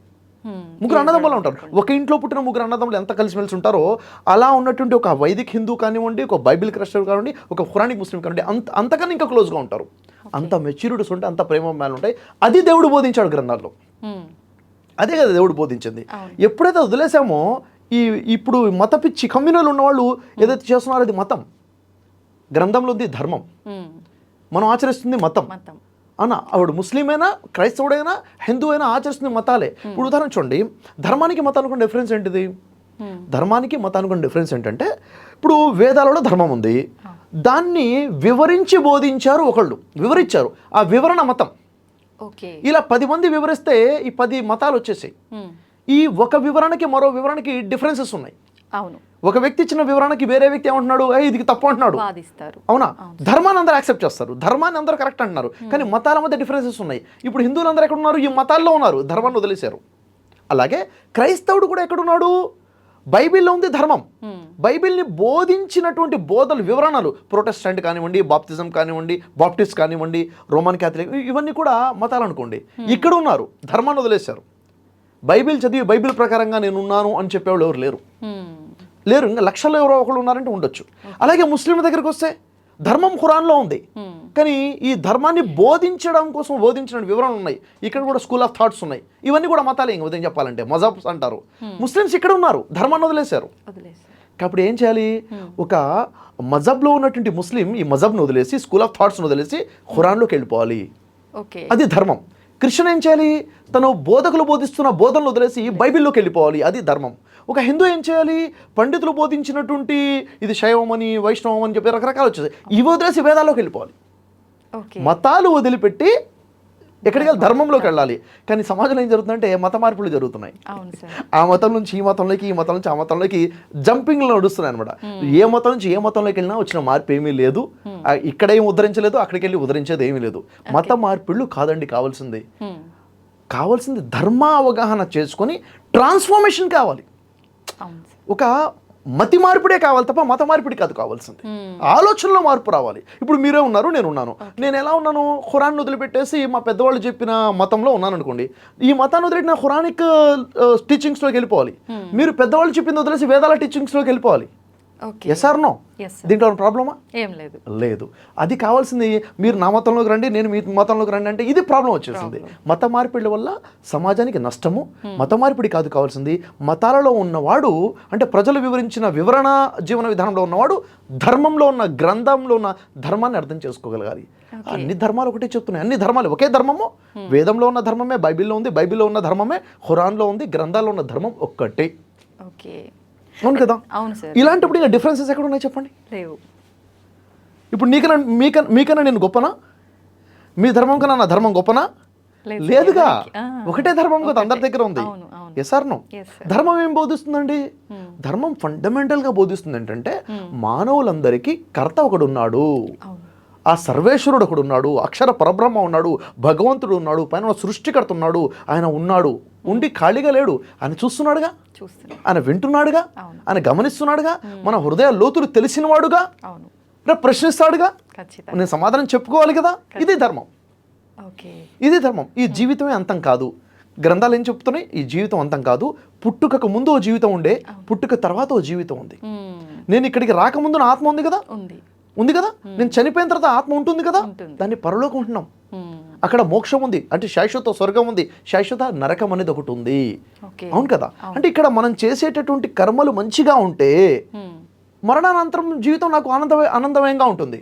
ఇక్కడ ఘోరాలు నేరాలు చేసుకుంటూ జీవితం గడిపితే మరణానంతరం మొత్తం కూడా భయంకరమైన బాధలతో కూడుకొని ఉంటుంది. ఇది ఒక సంపూర్ణ అవగాహన జీవితానికి. మనకున్న అవగాహన సంక్షిప్త అవగాహన. పుట్టుక నుంచి చావు వరకు ఇదే జీవితం. ఇది సంక్షిప్తం, పార్షియల్ అవగాహన అనమాట. ఇది మనకి కంప్లీట్ అవగాహన రావాలి. అండ్ మరణం తర్వాత మరో జీవితం ఉంది. చూసేవాడు, వినేవాడు, పుట్టించేవాడు, మరణాన్ని ఇచ్చేవాడు అక్షర పరబ్రహ్మ ఎవరైతే పైన ఉన్నాడో ఆయన నన్ను ప్రశ్నిస్తాడు. ఈ జీవితం పరీక్ష మాత్రమే. ఈ మెసేజ్ ధర్మంలో ఉన్నప్పుడు ఇంకా ఎదుటి వ్యక్తిని ఎందుకు మోసం చేస్తాను, ఎందుకు అబద్ధాలు ఆడతాను, ఎందుకు కించపరుస్తాను? దేవుడు అసలే యాక్సెప్ట్ చేయని విషయం ఏంటంటే అహంకారం. అహంకారం, రవ్వంత అహంకారం ఉన్నా కానీ వాడు మోక్షాన్ని పొందలేడు. ఇప్పుడు మీకన్నా నేను గొప్ప అంటే ఏముంది ఇక్కడ? అహంకారం ఉంది కదా. అంటే ఈ విషయం తెలియకనే కదా, ఆ సంపూర్ణ అవగాహన లేకనే కదా, ధర్మజ్ఞానం లేకనే కదా. ఇక్కడ ఏమైపోతే మనం దారి తెప్పేశాం.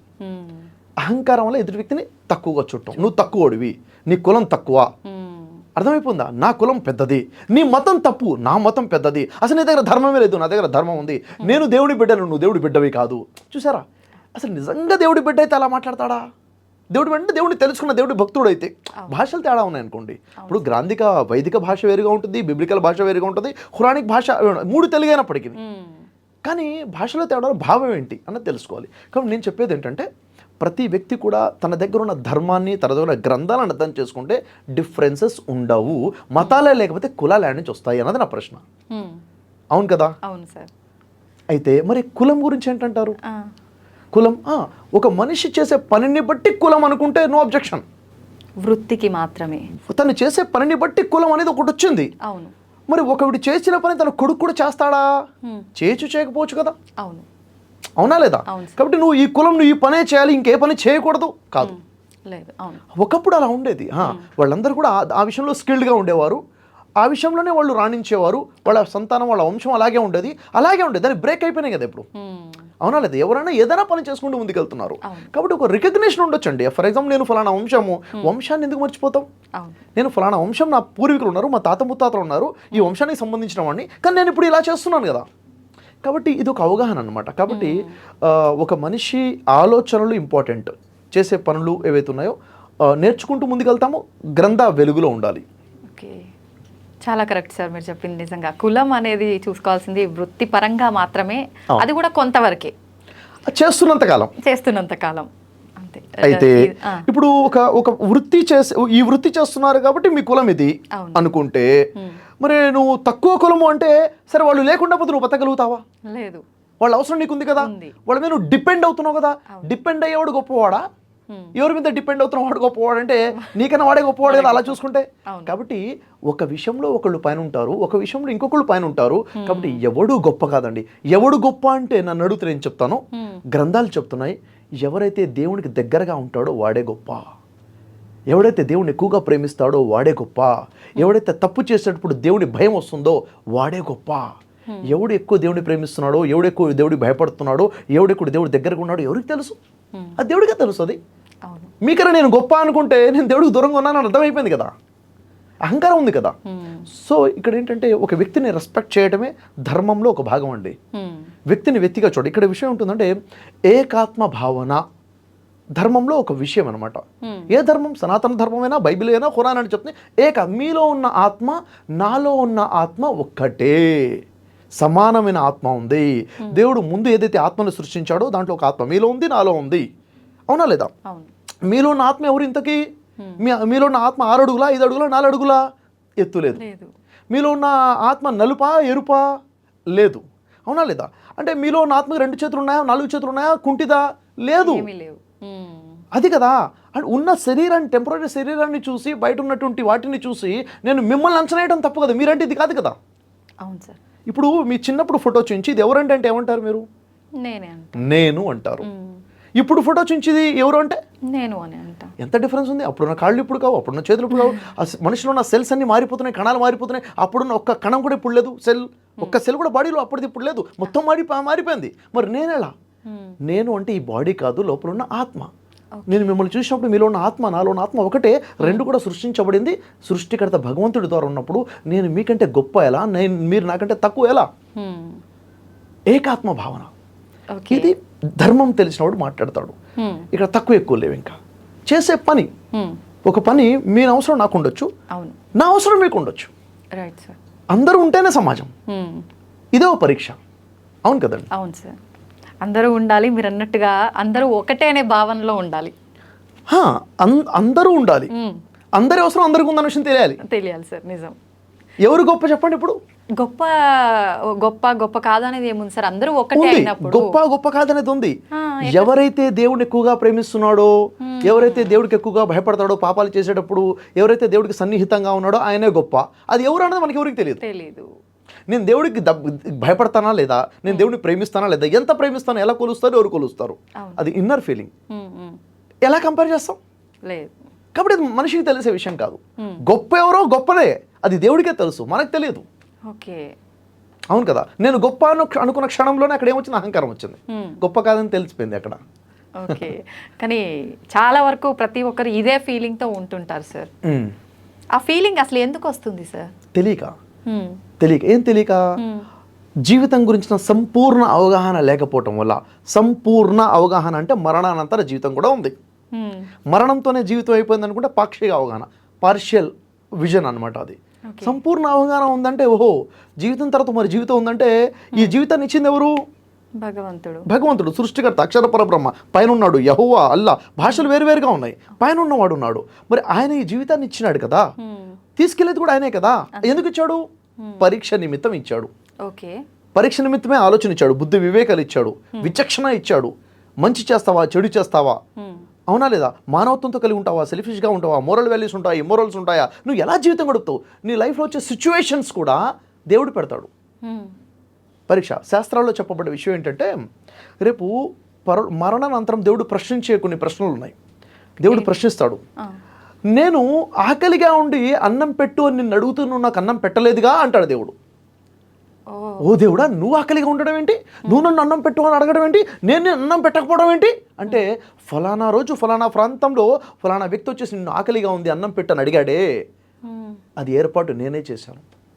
అక్కడ కనుక అతనికి నువ్వు అన్నం పెట్టి అతని ఆకలి తీర్చినట్లయితే నా సంతోషాన్ని నువ్వు పొందుండేవాడివి. ఈ పరీక్ష ఎవరు ఏర్పాటు చేశారు? భగవంతుడు. నా స్నేహితుడికి కష్టం రావడం అది నా పరీక్ష కదా, కష్టాల్లో ఉన్నవాడు నా ముందుకు రావడం ఇది నాకు పరీక్ష కదా. ఎవరు పెడుతున్నారు? భగవంతుడే. ఈ విషయం అవగాహన ఉండాలి. ఇంకా స్వార్థం ఎక్కడి నుంచి వచ్చింది? ఎదుటి వ్యక్తి కష్టాన్ని, ఎదుటి వ్యక్తి ఆకలిని తన ఆకలిగా తన కష్టంగా భావించడమే ధర్మంలో ఒక భాగము. అదే నిన్ను వల్లే నీ పొరుగు వారిని ప్రేమించుమని యేసువారు బైబిల్లో చెప్పినా, సర్వజనో సుఖినో భవంతుని మనం వైదిక ధర్మాలు చెప్తున్నా, నీ పొరుగుడి ఆకలి నీ ఆకలిగా భావించని ఖురాన్ ముహమ్మద్ ప్రవక్త చెబుతున్నా, ధర్మం ఒకటే. మనం ఏం చేసాం? ఈ ధర్మాన్ని తొంగలో తొత్తేసి మన ఆలోచనతో జీవితం గడుపుతున్నాము. ఇది ప్రాబ్లం. అందుకే అడుగులు వెనక్కేసుకుని మన సనాతనంగా ఉన్న మన ధర్మాన్ని పట్టుకోవాలి. ఓకే, అవునా కాదా చెప్పండి? అవును సార్. కానీ ప్రస్తుత సమాజంలో చూసుకుంటే ఇప్పుడు మీరు అన్నట్టుగా అంటే ఎదుటివారి కష్టం నా కష్టం, ఎదుటివారి ఆకలి నా ఆకలే, ఆ ప్లేస్లో నేనుంటే ఇలా ఉంటుందని ఊహించుకొని హెల్ప్ చేయాలి అన్న ఆలోచన ఎవరికైతే ఉందో వాళ్ళే ఎక్కువ ఇబ్బందులు పడటము, ఎదుటివారి చేతిలో మోసపోవడము, ఇలాంటివి చూస్తున్నాం కదా సార్. మోసపోయిన వ్యక్తి తప్పు. మోసపోవటము, ఒక వ్యక్తి మోసపోయి తను అనుకుంటే నేను చాలా మంచివాడిని అనుకుంటాడు, తను అవివేకి. మోసపోయిన వాడు నేను అమాయకుడిని కాబట్టి మోసం చేశాడు అంటమే తప్పు. నువ్వు అవివేకివి కాబట్టి నువ్వు మోసపోయావు. ఎందుకంటే ఎప్పటివరకైతే నువ్వు ఒక వ్యక్తిని నమ్మవో అతను మోసం చేయడు. ఓకే, నువ్వు నమ్మకం దేని మీద ఉండాలి? క్యాలిక్యులేటెడ్గా ఉండాలి, లాజికల్గా ఉండాలి. నేను మా ఫ్రెండ్స్ కలిపి వ్యాపారం మొదలుపెట్టుకున్నాడు, నన్ను మోసం చేసేసాడు. వ్యాపారం నువ్వు ఎలా మొదలుపెట్టావు? నీ ఇష్టానుసారంగా మొదలుపెట్టావు. దానికి కొన్ని రూల్స్ అండ్ రెగ్యులేషన్స్, లాస్ ఉన్నాయి కదా, దానికి టర్మ్స్ ఉన్నాయి కదా, కండిషన్స్ ఉన్నాయి కదా. నమ్మకం అనే పునాది మీద వ్యాపారం చేయమని ఎవరు చెప్పారు? ఓకే, బిజినెస్ లాస్ ప్రకారంగా బిజినెస్ చేయాలి కదా. దాన్ని నువ్వు తప్పు చేయడం వల్ల నువ్వు లాస్ అయ్యావు. యాక్చువల్గా ఇప్పుడు నాస్తికవాదం వచ్చేసింది చూడండి. నాస్తికులుగా నెమ్మదిగా ప్రజలు మారిపోతున్నారు. దాని నుంచి ఎక్కువ వాదన జరుగుతుంది. ఎందుకు వచ్చిందంటే దానికి కారణాలలో ఒక కారణం చెప్తాను నేను. ఒక మనిషి ఉన్నాడు, ఏదో చేస్తాడు, చేసిన తర్వాత అనుకున్నది జరగదు. నా అదృష్టం లేదండి, నా దురదృష్టం అంటాడు. అవునా లేదా? యాక్చువల్గా ఇక్కడ అదృష్టము దురదృష్టము మాట్లాడే హక్కు ఎవరికి ఉంది? ఇప్పుడు నేను ఏదైనా ఒకటి సాధించాలనుకున్నాను, అది సాధించడం కోసము ఆ రంగానికి సంబంధించి ఏ ప్రయత్నాలు చేయాలో నాకు క్లారిటీగా తెలిసి ఆయా ప్రయత్నాలు అంటే సరైన ప్రయత్నాలు సంపూర్ణంగా చేసిన తర్వాత, సరైన ప్రయత్నాలు సంపూర్ణంగా అంటే పర్టికులర్గా ఏవైతే చేయాలో ఆ ప్రయత్నాలు కూడా కంప్లీట్గా చేస్తే ఆ తర్వాత కూడా నాకు రిజల్ట్ రాకపోతే అప్పుడు మనకి హక్కు ఉంటుంది మనం అదృష్టం లేదు అని చెప్పడానికి. మనం చేయాల్సిన ప్రయత్నాలే సరిగ్గా చేయలేదు, చేసిన ప్రయత్నాలు కూడా సంపూర్ణంగా చేయలేదు, అప్పుడు మనము అదృష్టం లేదని ఎలా చెప్పగలుగుతాము? అంటే ఈరోజు అదృష్టం గురించి మాట్లాడే వాళ్ళు 99% సరైన ప్రయత్నాలు సంపూర్ణంగా చేయని వాళ్ళే ఉన్నారు. ఇలాంటి వాళ్ళ మాటలు విని ఇదేంట్రా లాజిక్ లేకుండా మాట్లాడుతున్నారు అని చెప్పేసి ఈ దేవుడు అదృష్టమో దురదృష్టం లేదన్న వాదనలు మొదలైపోయాయి. అవునా కదా? సరే, ఇప్పుడు ప్రశ్న ఏంటి? సరైన ప్రయత్నాలు అంటే అన్ని ప్రయత్నాలు సంపూర్ణంగా చేసిన తర్వాత కూడా అనుకున్న జరగకపోతే ఏంటి మరి అప్పుడేమనాలి? మీరు చెప్పండి, ఏమంటారు? అప్పుడైతే అదృష్టం లేదని చెప్తాం కదా. అంతే కదా. అవును కదా. మరి అదృష్టం ఉందా లేదా? ఉంది, అదృష్టం ఉంది, ఖచ్చితంగా ఉంది. ఇప్పుడు చూడండి, అదృష్టం ఉందా లేదా అనేది ఒక ప్రశ్న. అదృష్టం లేదండి, ప్రయత్నమే ఉంది, ప్రయత్నాన్ని నమ్ముకున్నవాడికి అదృష్టం అవసరం లేదంటారు. కాదండి, అదృష్టం ఉంది అనేది వాస్తవం. ఇది నిజంగా అదృష్టం ఉంది. అయితే అదృష్టం ఉంటే ఇంతకు నా అదృష్టం ఎవరి చేతిలో ఉంది? నా చేతిలో ఉందా, దేవుడి చేతిలో ఉందా? భగవంతుడి చేతిలో ఉంటుంది. అదృష్టం అనేది దేవుడి చేతిలోనే ఉంది. మరి దేవుడి చేతిలో నా అదృష్టం అంటే నేనేం చేయాలి? ఇప్పుడు నేను ప్రయత్నం చేయాలి. అదృష్టం ఆయన చేతిలో ఉంది కదా. ఆయన చేతిలో ఉన్నప్పుడు నా అదృష్టం మరి నేనేం చేయాలి? ఆయన కదా రాసేది అదృష్టాన్ని. అంటే కొంతమంది నమ్ముతారు కదా సార్, న్యాయ మార్గంలో వెళ్ళి మన ప్రయత్నం మనం చేసి కష్టపడితే. అంటే దేవుడు నా అదృష్టాన్ని ఎలా రాస్తాడంటే నేను చేసే ప్రయత్నానికి తగ్గట్టుగానే దేవుడు నా అదృష్టాన్ని రాస్తాడు. ఓకే, కాబట్టి నేను ప్రయత్నం చేయాలి, సరైన ప్రయత్నాలు సంపూర్ణంగా నేను చేయాలి. అయినా అదృష్టంలో లేదు అంటే రాలేదు, రిజల్ట్ రాలేదు, అప్పుడు నా అదృష్టం లేదు అనొచ్చా లేదా? ఖచ్చితంగా అనొచ్చు. అంటే అదృష్టం ఉంది. ఎందుకు లేదు సార్ మరి?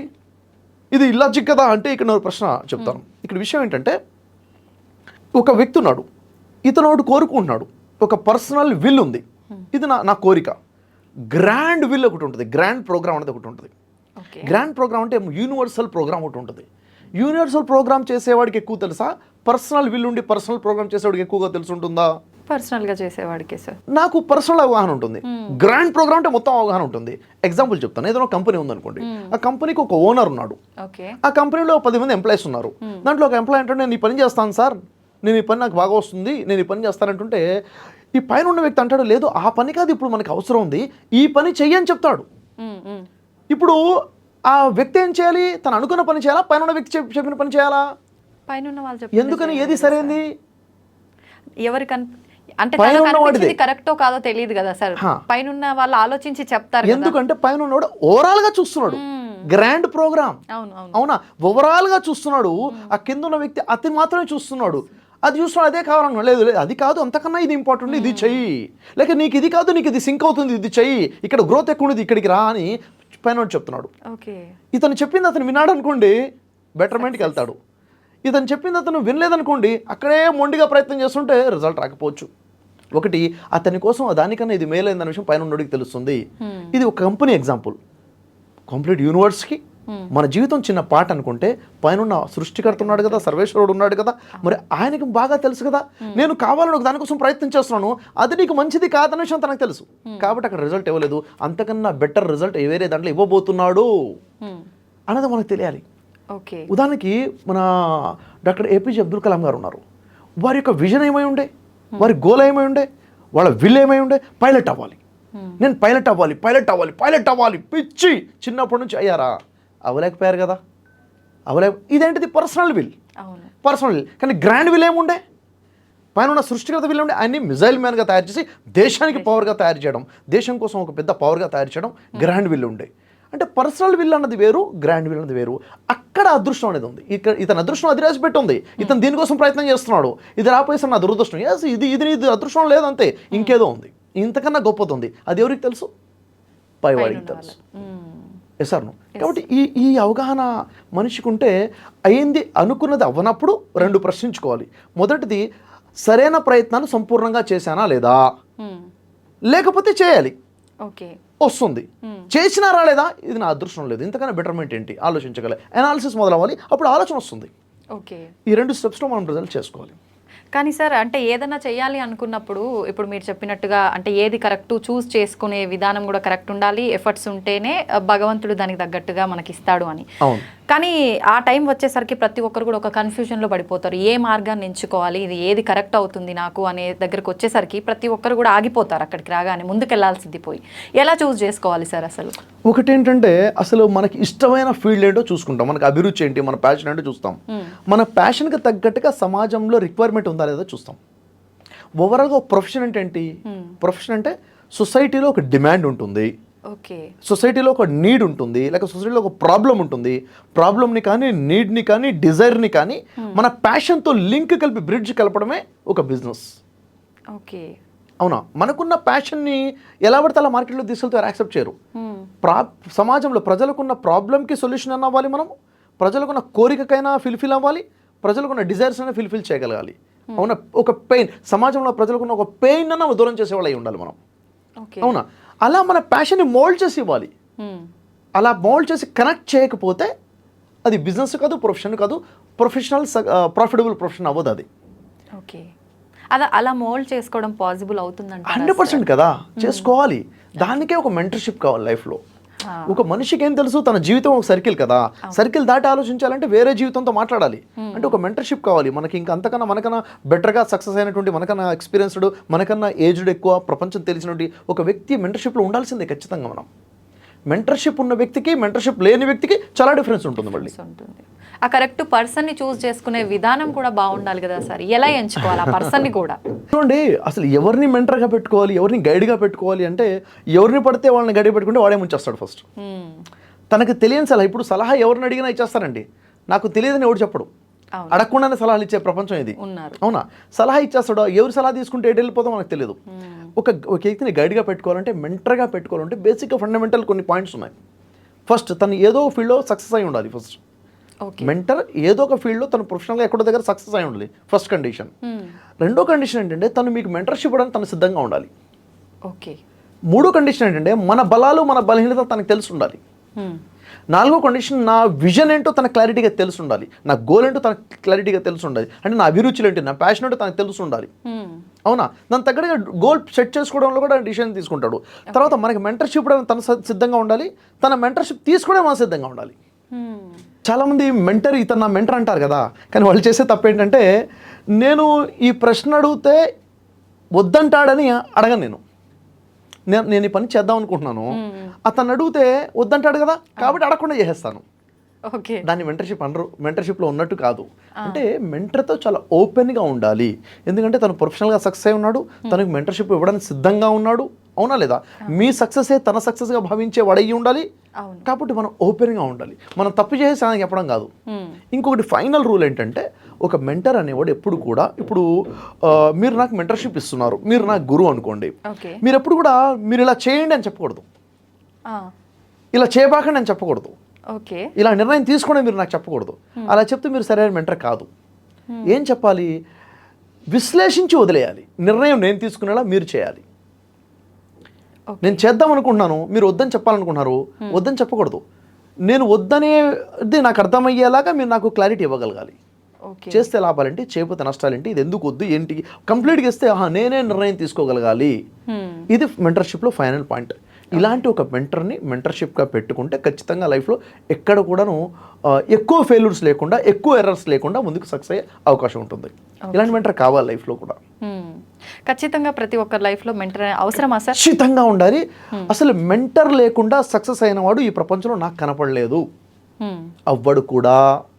ఓకే, మెంటర్షిప్ లేకుండా ఎవరు సక్సెస్ అవ్వలేరు. మెంటర్షిప్ కావాలి, ఖచ్చితంగా మెంటర్షిప్ కావాలి. మన తాతయ్యల కాలం నాటి నుంచి చూసుకుంటే వాళ్ళ లైఫ్ అంటే వాళ్ళకి ఎవరు ఉన్నారు సార్ మెంటర్? ఉన్నారు కదా, ఇళ్లలో మెంటర్స్ ఉన్నారు కదా. అంటే పెద్దవాళ్ళ నుంచి నీ కుటుంబ జీవితంలో ఎలా ఉండాలి, భార్యతో ఎలా ఉండాలి, అత్తతో ఎలా మాట్లాడాలి, మామతో ఎలా మాట్లాడాలి, బామ్మడితో ఎలా ఉండాలి, మరదలతో ఎట్లా ఉండాలి, భర్తతో ఎలా ఉండాలి, వాళ్ళు చుబోధించే వాళ్ళు ఉన్నారు.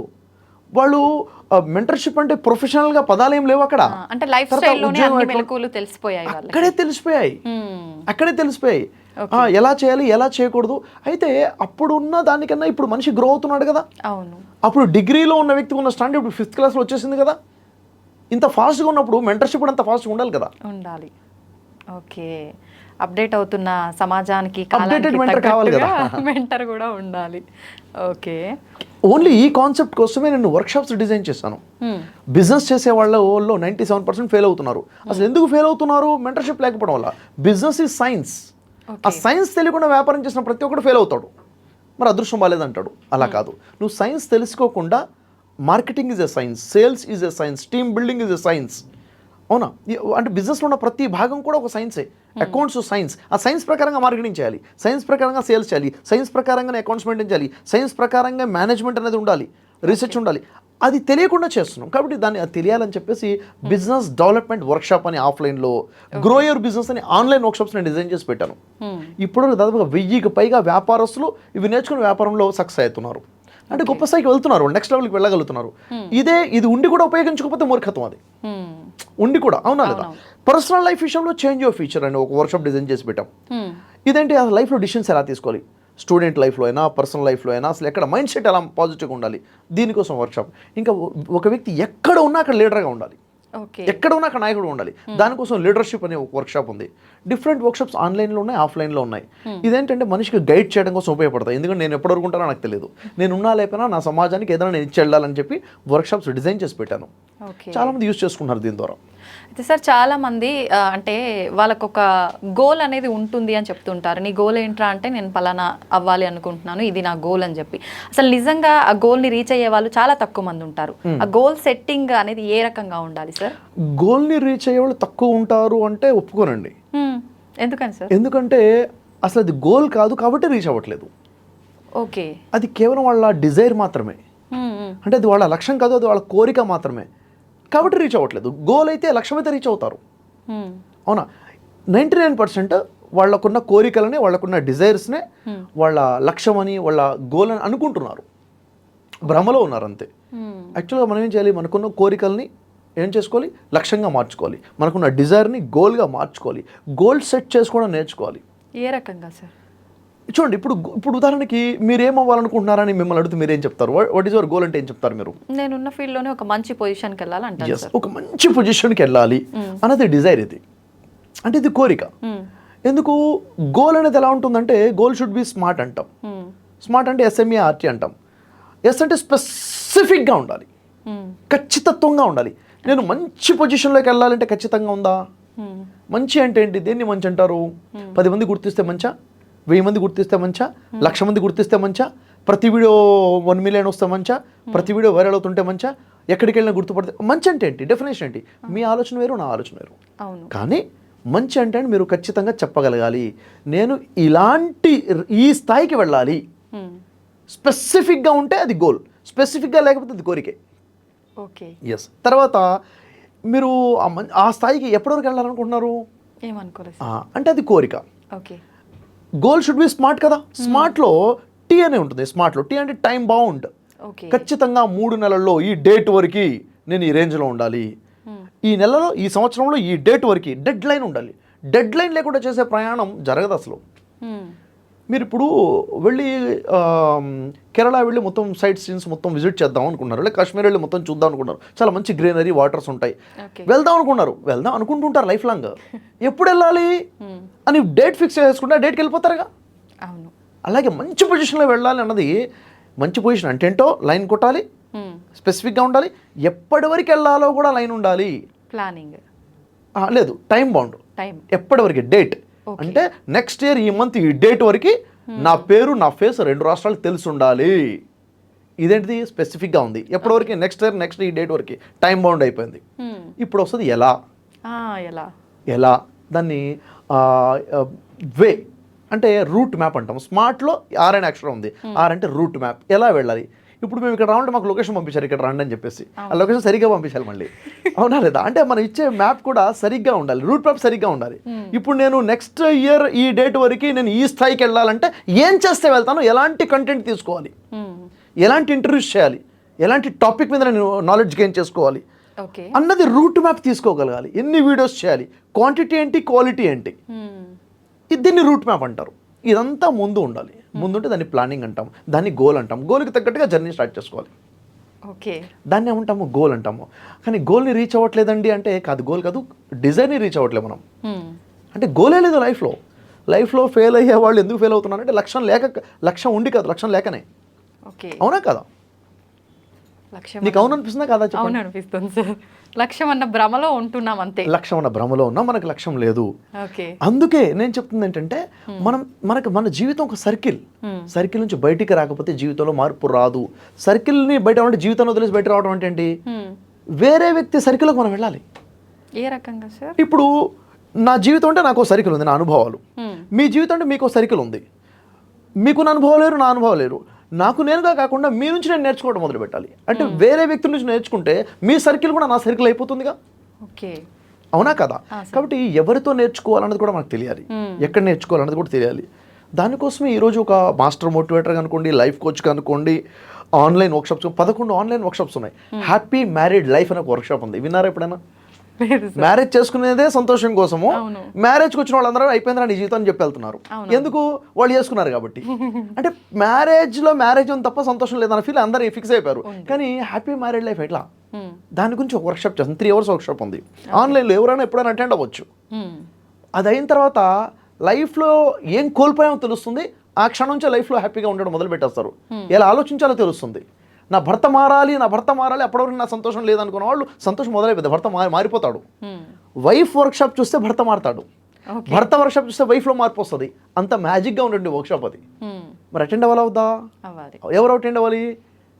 మ్యారేజ్ అయిన వాళ్ళు, చేసుకోవాలనుకున్న వాళ్ళు ప్రతి ఒక్కళ్ళు అటెండ్ అవ్వాలి. అందరూ అవ్వాలి. మ్యారేజ్ అయిన వాళ్ళకి కూడా సంతోషం కావాలి కదా. అవునా? ఇలా స్ట్రెస్ మేనేజ్మెంట్, వర్క్ స్ట్రెస్ కావచ్చు, ఫ్యామిలీ స్ట్రెస్ కావచ్చు, ఫైనాన్షియల్ స్ట్రెస్ కావచ్చు, ఏ స్ట్రెస్ అయినా ఎలా మేనేజ్ చేయాలి, ఇది ఒక వర్క్షాప్ ఉంది. ప్రతి వ్యక్తి సక్సెస్ అవ్వాలనుకుంటాడు. టాప్ 10 సీక్రెట్స్ ఆఫ్ సక్సెస్ ఒక వర్క్షాప్ ఉంది. Convert failure into success. ఏ ఫెయిల్యూర్నైనా ఎలా కన్వర్ట్ చేయాలి సక్సెస్గా, ఇదెవరికి కావాలి? ప్రతి వ్యక్తికి కావాలి. ఒక 5th class స్టూడెంట్ దగ్గర నుంచి 70 years ఏజ్ నుండి ప్రతి వ్యక్తి కూడా ఫెయిల్యూర్ని ఎలా కన్వర్ట్ చేయాలి సక్సెస్గా. ఇలాంటి వర్క్షాప్ అద్భుతమైన 11 వర్క్షాప్స్ ఉన్నాయి. లవ్ ఫెయిల్యూర్ బ్రేకప్ వర్క్షాప్ ఉంది ఒకటి. లవ్ ఫెయిల్యూర్ ఈరోజు పెద్ద ప్రాబ్లం, అవునా లేదా? ఒకళ్ళేమో దాన్ని ఎంటర్టైన్మెంట్గా తీసుకున్నారు, ఇంకొకళ్ళేమో లైఫ్ ప్రాబ్లంగా చూసుకున్నారు. ఆ బ్రేకప్ వర్క్షాప్ ఒకసారి అటెండ్ అవుతే లైఫ్ని ఎలా మేనేజ్ చేయాలో, బ్రేకప్ని, ఆ బ్రేకప్ బిజినెస్ బ్రేకప్ కావచ్చు, లవ్ ఫెయిల్యూర్ బ్రేకప్ కావచ్చు, ఫ్యామిలీ రిలేషన్ బ్రేకప్ కావచ్చు. అంటే ఇలాంటివన్నీ కూడా మనం ఎప్పుడైతే అటెండ్ అవుతామో మనకు ఒక మెచ్యూరిటీస్ వస్తాయి, ఆలోచన విధానం తెలుస్తుంది. సార్ లవ్ ఫెయిల్యూర్ టాపిక్ వచ్చింది కాబట్టి నేను అడుగుదాం అనుకుంటున్నా ఇప్పుడు ప్రస్తుత టాపిక్ రాకపోతే అడిగేవారు కదా. అంటే అడిగేదాన్నో లేదో నాకే క్లారిటీ లేదు సార్. ఓకే ఓకే విన్నాను కాబట్టి అడగాలనిపించింది. అయితే సార్ చాలా మంది అసలు లవ్ అంటే ఏంటో తెలియని ఏజ్లో కూడా చిన్న చిన్న పిల్లలు లవ్ అని చెప్పి ఇంట్లో వాళ్ళకి తెలియకుండా పెళ్ళిళ్ళు చేసుకొని లైఫ్ స్పాయిల్ చేసుకున్న వాళ్ళు చాలా మంది ఉన్నారు. అసలు అంత చిన్న ఏజ్లో వాళ్ళకి అసలు లవ్ మీద ఏం అవగాహన ఉంది, అసలు లవ్ అంటే ఏంటి సార్? లవ్ అనగానే ఒక బూతులా కూడా అయిపోయింది. ఏం చెప్తారు సార్ దాని గురించి? ఏం లేదండి, ఒక చిన్న డిఫరెన్స్ మనకు తెలిసి సరిపోతుంది. లవ్ అనే ఒక పదం ఉంది, అట్రాక్షన్ అనే ఒక పదం ఉంది, అవునా? ఇప్పుడు నేను ప్రేమిస్తున్నాను, నేను లవ్లో ఉన్నాను అన్నప్పుడు నువ్వు లవ్లో ఉన్నావా, నువ్వు అట్రాక్షన్లో ఉన్నావా, నువ్వు ఆకర్షించబడి ఉన్నావా, లేక నిజమైన ప్రేమలో ఉన్నావా? దీనికి ఎలా తెలుసుకోవాలి? సింపుల్గా చూడండి, ఒక లైన్. ఒకరు నిన్ను ప్రేమిస్తున్నారు, నువ్వు ఒకరిని ప్రేమిస్తున్నావు అంటే ఆ ప్రేమ తనకి నీకు ఇద్దరి యొక్క గెలుపు కోసం ఉపయోగపడేదై ఉండాలి. అదే ప్రేమ. ఓకే, అంటే నువ్వు ఒక స్టూడెంట్గా ఉంటే నువ్వు స్టూడెంట్లో బెటర్మెంట్గా తీసుకెళ్లే విధంగా లవ్ ఉపయోగపడుతుంది ఖచ్చితంగా. అదే నిజమైన లవ్. ఎప్పుడైతే నేను డిస్ట్రాక్ట్ చేస్తున్నా అది అట్రాక్షన్.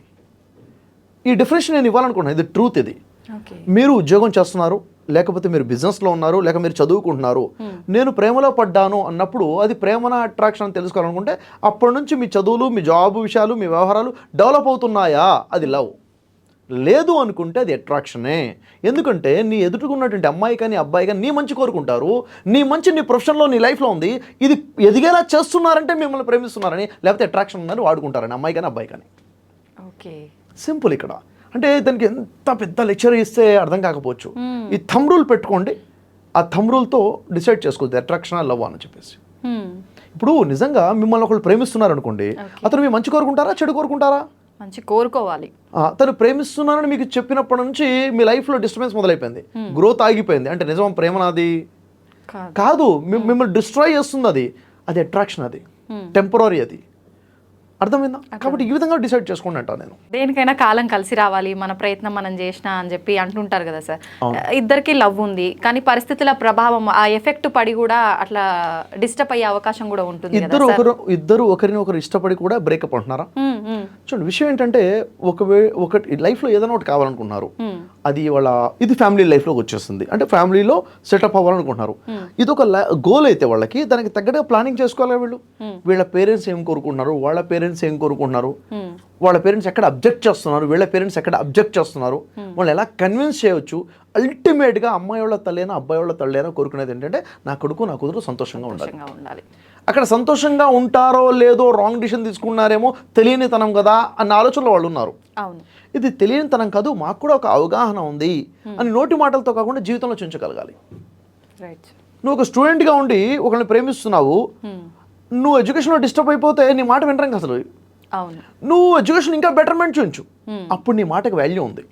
నువ్వు జాబ్ మంచి పొజిషన్లోకి వెళ్ళు, నువ్వు బిజినెస్ మంచి పొజిషన్లోకి వెళ్ళు, నీ మాటకు వాల్యూ ఉంటుంది. కాబట్టి ఎవరైనా నేను నో అంటున్నారంటే నువ్వు ఇంకెక్కడో మైనస్ ఉన్నాను, కాబట్టి ఇక్కడ లాస్ అవుతున్నావు. సో నిన్ను నువ్వు ప్రూవ్ చేసుకో, నిన్ను నువ్వు ఇంప్రూవ్ చేసుకో, నువ్వు కాన్ఫిడెంట్గా ఉండు, అనుకున్నది నువ్వు ఖచ్చితంగా సాధిస్తావు. నువ్వు ఇప్పుడు నేను చేస్తుంది కరెక్ట్ అని నువ్వు కాన్ఫిడెంట్గా చెప్పగలగాలి. ఆ కాన్ఫిడెన్స్ ఎక్కడి నుంచి వస్తుంది? ఇక్కడ నుంచి రావచ్చు, వేరే పాయింట్ నుంచి వస్తుంది, నీ ఎడ్యుకేషన్ నుంచి, నీ జాబ్ నుంచి వస్తుంది. మీకు కనెక్ట్ అవుతుందని చెప్తుంది. ఆ విధంగా డీల్ చేయొచ్చు. లేకపోతే ఎక్కడైతే ఫెయిల్ అయ్యాము చూడండి, ఏదైనా ఒక విషయంలో ఫెయిల్ అయ్యామంటే చేయవలసిన పనులన్నీ సంపూర్ణంగా చేసామా లేదా, చేస్తే రిజల్ట్ వస్తుంది. చేయవలసిన పనులన్నీ సంపూర్ణంగా చేసామా లేదా, సెల్ఫ్ గ్రోత్ కోసము, ఫ్యామిలీని కన్విన్స్ చేయడం కోసము చేయవలసిన పనులు సంపూర్ణంగా చేయాలి. అయినా రిజల్ట్ రాకలేదంటే అప్పుడు గ్రాండ్ ప్రోగ్రామ్ నడుస్తుందని, గ్రాండ్ విల్లో ఇతను నీకు కరెక్ట్ కాదు, ఈ అమ్మాయి నీకు కరెక్ట్ కాదు, ఈ అబ్బాయి నీకు కరెక్ట్ కాదు, ఇంతకైనా బెటర్మెంట్ ఏదో గ్రాండ్ ప్రోగ్రాంలో జరిగింది, పైనుంచి సర్వేశ్వరుడు భగవంతుడి నుంచి ఇంకేదో బెటర్ ప్లానింగ్ ఉంది అన్న విషయం మనం యాక్సెప్ట్ చేయాలి. ఎందుకంటే పర్సనల్ విల్ ఒకటి ఉంది, గ్రాండ్ విల్ ఒకటి ఉంది. ఆ గ్రాండ్ విల్ అనే కాన్సెప్ట్ సంపూర్ణ అవగాహన మనకు లేకపోతే మనం డిస్టర్బ్ అవుతాం. అయితే చాలామంది లవ్ ఫెయిల్యూర్ అవ్వగానే ఇంకా అసలు లైఫ్ లేదు, అయిపోయింది అని చెప్పి పెద్ద పెద్ద నిర్ణయాలు తీసేసుకుంటుంటారు సార్. అటువంటి వాళ్ళకి ఏం చెప్పొచ్చు సార్? నేనేమంటే ఏ ఓటమి అయినా, చదువుల్లో అయినా, ప్రేమలో అయినా, ఏలో అయినా కానీ అక్కడ అది ఒక భాగం మాత్రమే జీవితంలో అంటా నేను. అదే జీవితం కాదు. అది ఒక భాగమే. ఒక భాగంలో ఓడిపోయినంత మాత్రం జీవితం మొత్తం ఓడిపోయినట్టు కాదు అంటా నేను. ఎందుకంటే నువ్వు ఏ విధంగా అయితే ఓడిపోయావో ఆ లవ్ ఫెయిల్యూర్లో, అంతకన్నా ఘోరంగా ఓడిపోయి దెబ్బతిన్న వాళ్ళు జీవితంలో మంచిగా బతుకుతున్న వాళ్ళు చాలామంది ఉన్నారు. అవునా లేదా? ఇక్కడ గుర్తుపెట్టుకోవాల్సిన విషయం ఏంటంటే, ఈ సమయం గడిచిపోతుంది అన్న ఒక నిజాన్ని గుర్తుపెట్టుకుంటే ఈ బాధ కూడా మర్చిపోతాము. ఎందుకంటే వెనక్కి తిరిగి చూస్తుంటే గతంలో ఎప్పుడో దెబ్బతిని ఏదో విషయంలో బాగా పెయిన్గా ఉన్న రోజులు గుర్తు చేసుకుంటే ఆ పెయిన్ ఈరోజు లేదు కదా. ఈ రోజు ఇంత పెయిన్ 1 month తర్వాత ఎలా ఉండబోతున్నాను ఊహించుకోండి. ఈ పెయిన్ మర్చిపోయి ఉంటాం, ఊహించుకుంటేనే తగ్గిపోతుంది. కాబట్టి ఈ సమయం గడిచిపోతుందన్న వాస్తవాన్ని తెలుసుకొని ఇంతకన్నా ఎక్కువ పెయిన్ ఉన్న వాళ్ళు కూడా లైఫ్లో నిలబడ్డారు అన్న విషయం తెలుసుకుంటే ప్రతి సమస్యకి పరిష్కారం ఉందండి. నాకు కనబడట్లేదు, అది వేరే విషయం. ఈ బేసిక్ విషయాలు, ఫండమెంటల్స్ కనీస అవగాహన ఉంటే మనిషి రాంగ్ డిసిషన్స్ తీసుకోడు, డిప్రెషన్లోకి వెళ్ళాడు. ఓకే, అప్పుడు అంటే అలాంటి వాళ్ళకి ఖచ్చితంగా ఒక పర్సన్ ఉండాలా సార్? వాళ్ళకి వాళ్ళు మోటివేట్ చేసుకోవచ్చు అంటారా? మోటివేషన్, సెల్ఫ్ మోటివేషన్ చేసుకోవచ్చు. కొన్ని సందర్భాల్లో ఎక్స్టర్నల్ మోటివేషన్ కూడా అవసరం ఉంటుంది. ఎక్స్టర్నల్ మోటివేషన్ అవసరం ఉంటుంది. ఎందుకంటే మునిగిపోతున్న ఒక వ్యక్తికి నీళ్ళల్లో ఒక చిన్న గడ్డి పోచ కూడా పెద్ద ఆధారంగా కనిపిస్తుంది.